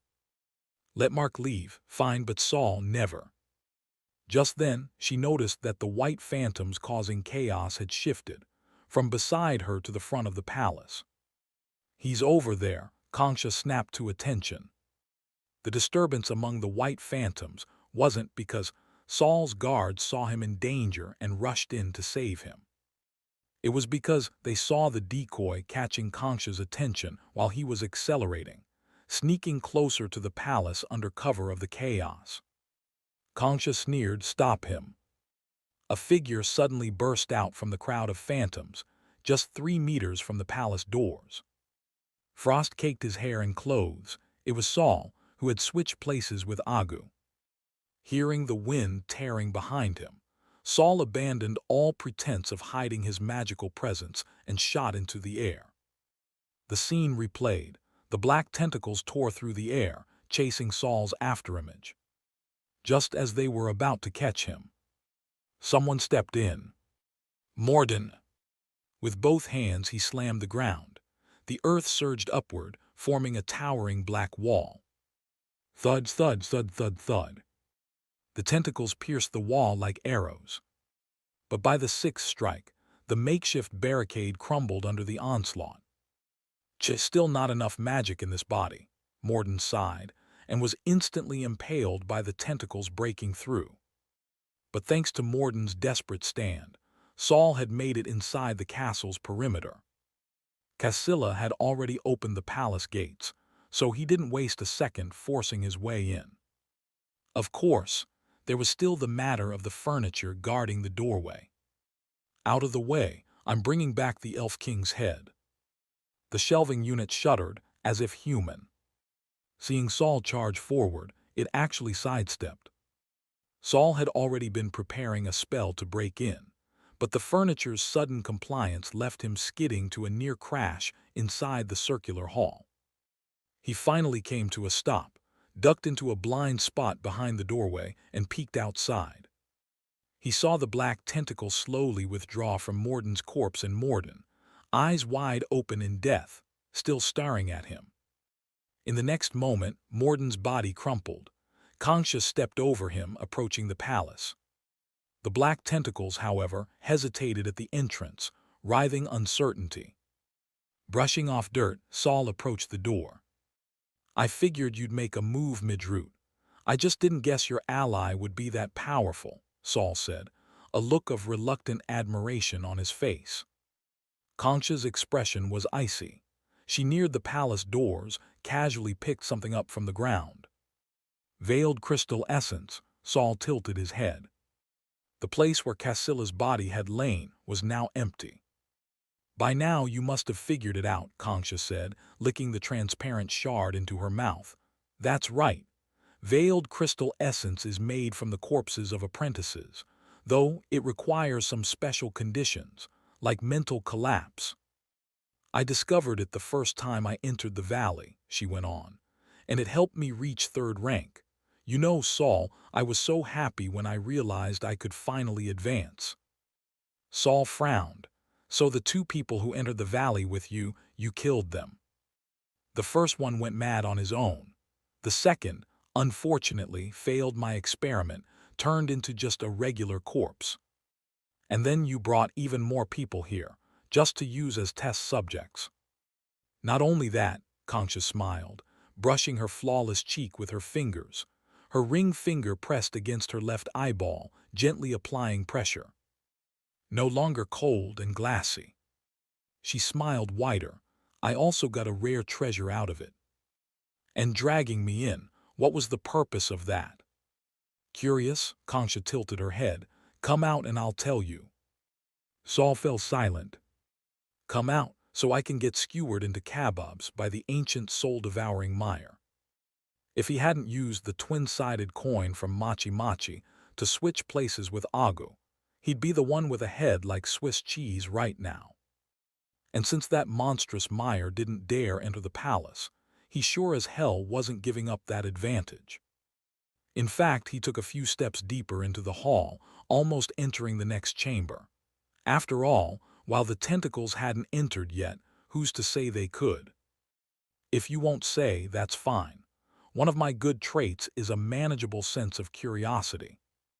Furniture throughout the palace watched Kanksha warily, just as unwilling to provoke the soul-devouring Meyer outside. Kanksha wasn't surprised. If prey obediently walked into traps, there'd be no need for hunters. with a cold wave of her hand towards Saul. "Catch him." The tentacles twitched, hesitating. Saul's heart tightened. He turned to the furniture near the door. "Hey, your home's getting invaded and you're just gonna sit there. Get out there and block them." At the same time, he thought, the palace wants to recover the lost treasure Akka the Elf King's head, but I've already brought it here and they still haven't reacted. Do I need to physically carry the head to the pure white throne? If it were only Kanksha, Saul might stand a chance. But now the massive tentacled ancient Meyer listened to her. Saul really didn't think he could win and get the Elf King's head back. "What's wrong?" Kanksha's voice suddenly rang out. "What are you afraid of? The elves are long gone. Can a mere remnant of their will really hold you back?" She raised her head and glared at Saul, her pupils vanishing. "This is the king's command." The thief with the king's head issued his final order to the monster. The soul-devouring Meyer flung its tentacles skyward and launched them like arrows at the palace. As the black tentacles pierced into the interior, a formless shockwave rippled outward, originating from the palace and spreading across the entire Elven Valley. The ancient balance was shattered. The white phantoms at the forest's edge took a synchronized step forward. Then another. As if gaining consciousness, they advanced. Their pale toes touched the charred ground. Frost formed beneath their feet. Snow began to drift through the air. Black tentacles grew wildly from underground, lashing at the encroaching white figures. But the phantoms fought back. Tentacles whipped and snapped. White shapes burst into mist. And so it was. The Forest of Four Seasons descended into chaos. Chapter 379, Between Black and White. Kanksha's assault was even more terrifying than Saul had imagined. Now, Saul realized he hadn't underestimated Kanksha, but he had underestimated the severed head of the Elf King that she had acquired. It seemed she was drawing upon the power of that head, forcibly commanding the ancient soul-devouring Meyer to attack a palace it had no business setting foot in. The pieces of furniture that had come alive inside the palace rushed forward to fend off the oncoming tentacles. But how could they possibly contend with tentacles several meters thick? In just a few moments, many of the animated furniture pieces had been smashed to pieces, scattered in bits across the floor. The palace doors were no longer wide enough to contain the mass of black tentacles. One tendril forced its way through the wall beside the entrance.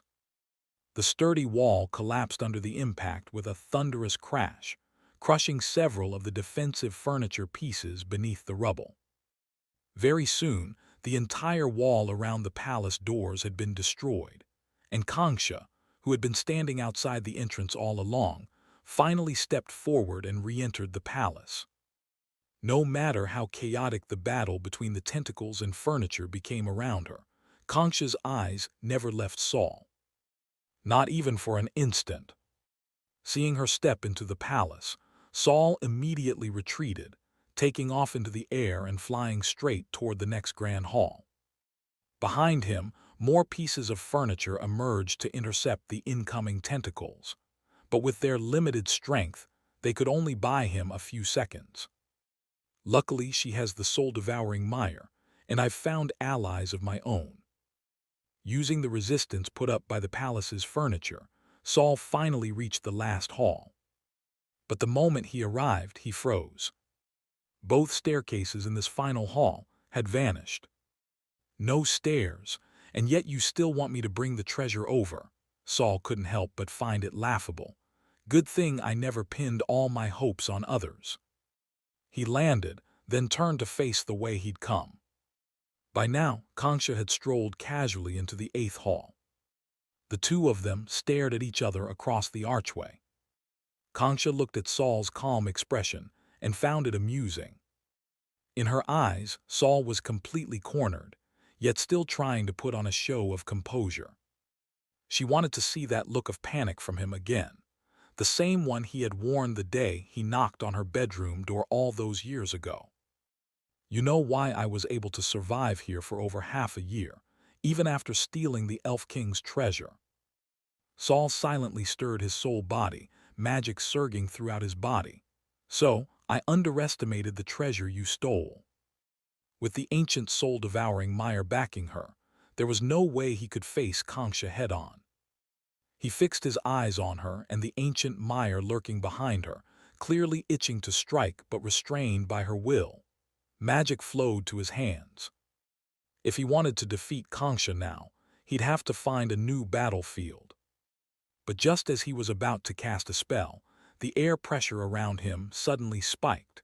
It felt as if he'd been dropped hundreds of meters underwater, his muscles and bones all groaned under the sudden strain. At the same time, the walls of the hall collapsed outward with a deafening roar, kicking up a storm of dust. The ceiling above his head stretched upward rapidly, soaring into the far distance until it vanished. Konksha, who had just been facing him in the 8th hall, along with all the black tentacles, had vanished when the dust cleared. In the span of a single breath, Saul found his surroundings consumed by utter darkness, front, back, left, right, and above. And yet, despite the absence of light, he could still see everything clearly. Beneath his feet was still the stone floor of the 9th hall, its patterns and cracks unchanged. From within the surrounding darkness, it felt like distant gazes were watching him. This place is, Saul flinched. The 9th hall had transformed into somewhere hauntingly familiar, the mental realm.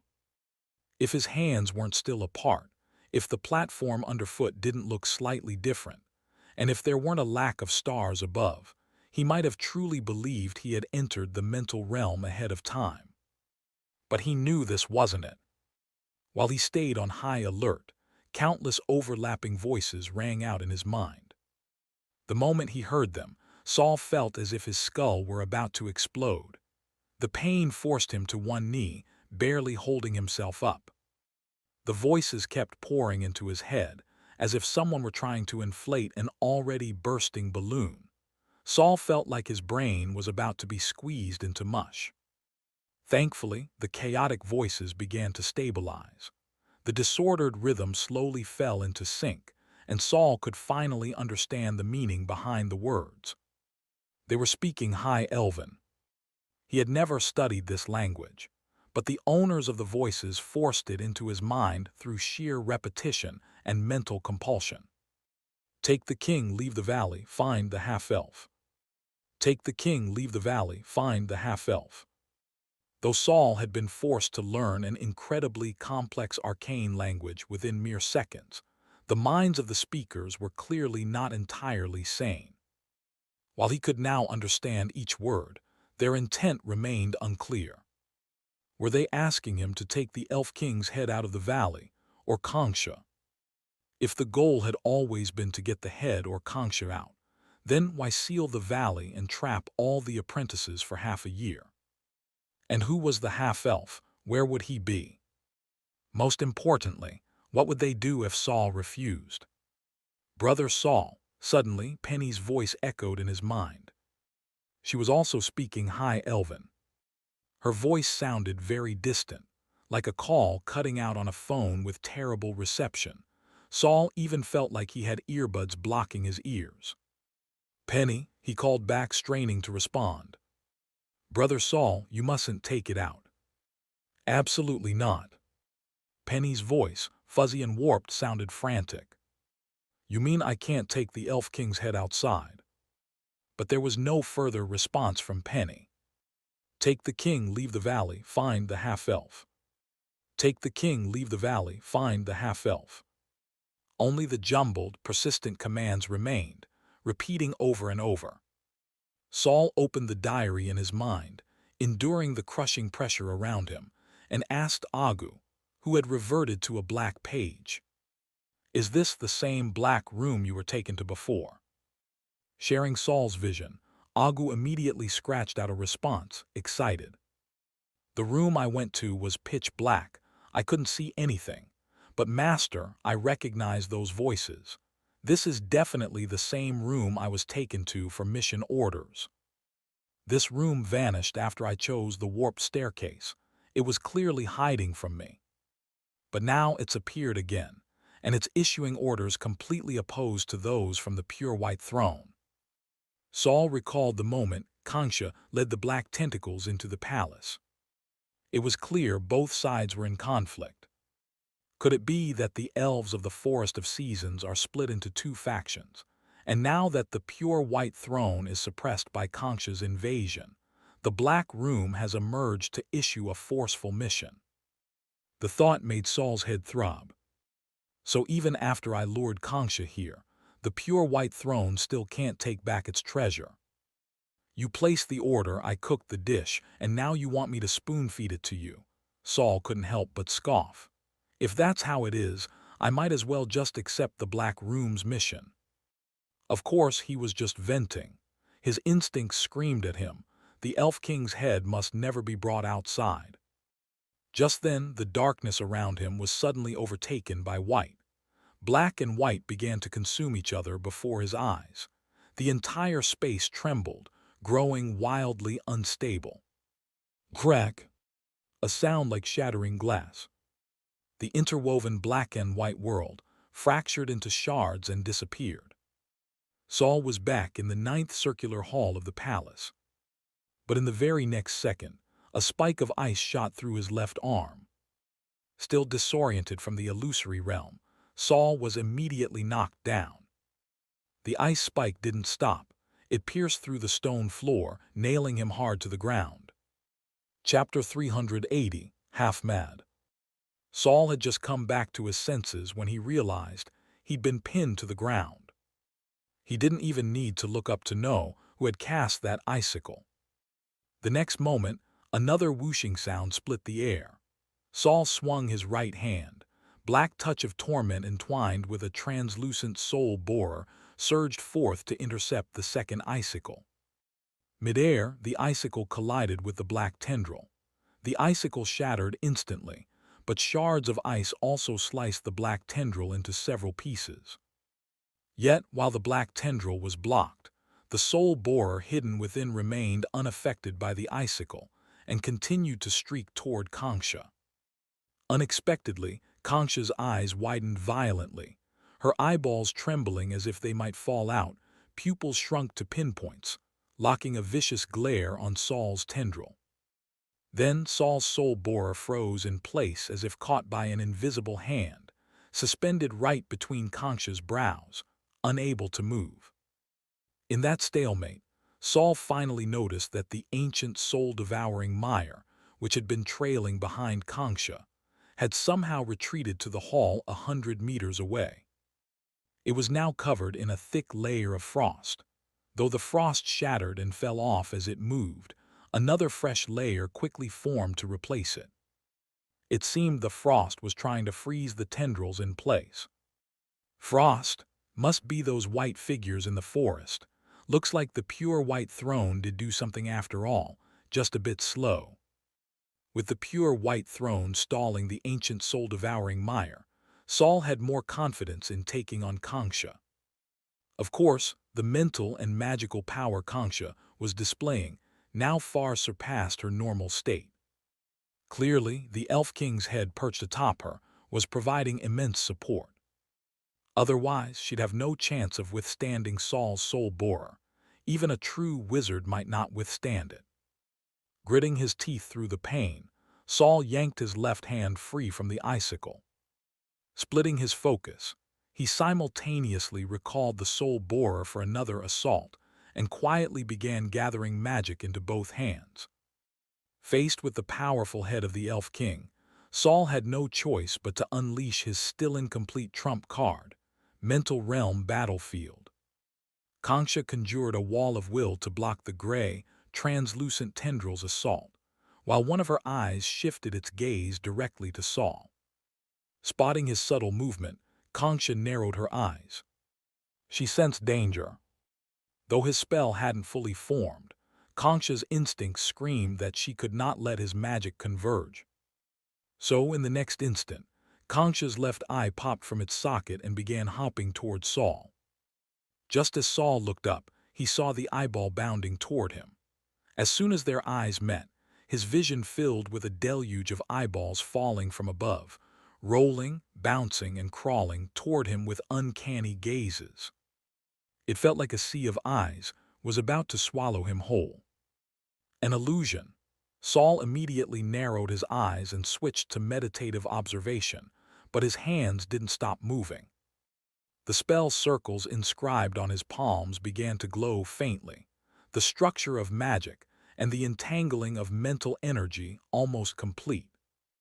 Yet even through his semi-immersed meditative vision, he still saw countless eyeballs bouncing toward him. One of them rolled right up to his foot, and he could even feel it bump against him. To activate his mental realm, Saul had to stay still. He brought his hands together, fingertips about to meet. But in that very moment, the scattered eyeballs around him explode all at once, each detonation shattering a portion of Saul's mental energy. Unbearable pain tore through his body. His skin burst open like fish scales, blood trailing along paths of shattered nerves. The magic pooling toward his palms was immediately thrown into chaos and destabilized. Saul's eyes widened in agony, blood trickling from the corners. Droplets landed on his clothes, blooming like crimson flowers. "You trying to die?" he rasped at Kongsha. What she just detonated wasn't anything else. It was her own mental energy. To stop him from casting the mental realm, she hadn't hesitated to self-detonate her mental power. "It doesn't matter," Kongsha croaked. Her voice now resembled that of a 90-year-old crone. "I never wanted those eyeballs anyway." Despite just detonating part of her mind, she acted as if nothing had happened. Saul, on the other hand, was anything but calm. His entire body was drenched in blood. His skin, reshaped through wizard body modification, was also a vessel for his mental energy, so the damage to his mind was fully reflected on his flesh. Whoosh whoosh. Kongsha waved her hand. Two even clearer and sharper icicles materialized and instantly pierced Saul's hands, which still couldn't move. Not only that, the freezing aura from the icicles quickly spread up his arms, locking down most of his upper body. Though veins bulged at Saul's temple from the pain, he still forced a mocking smile.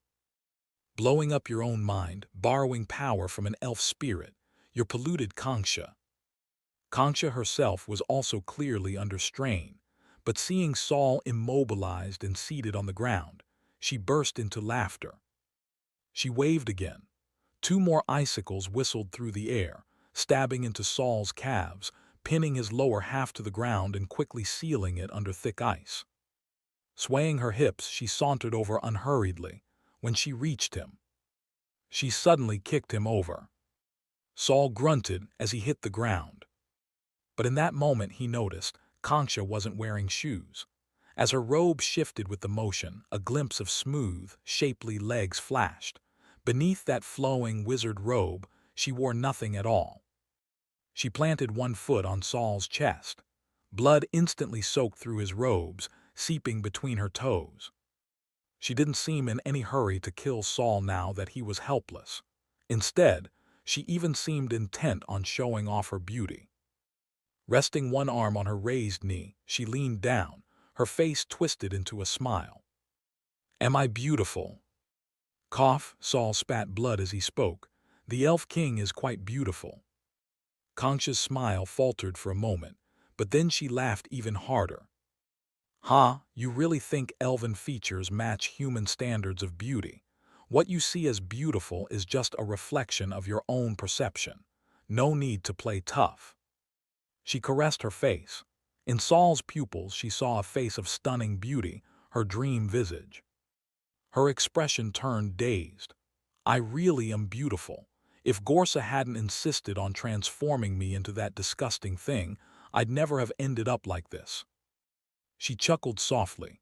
Though her laughter wasn't loud, it carried a hysterical madness. "Who the hell would want that eyeball-riddled glass head?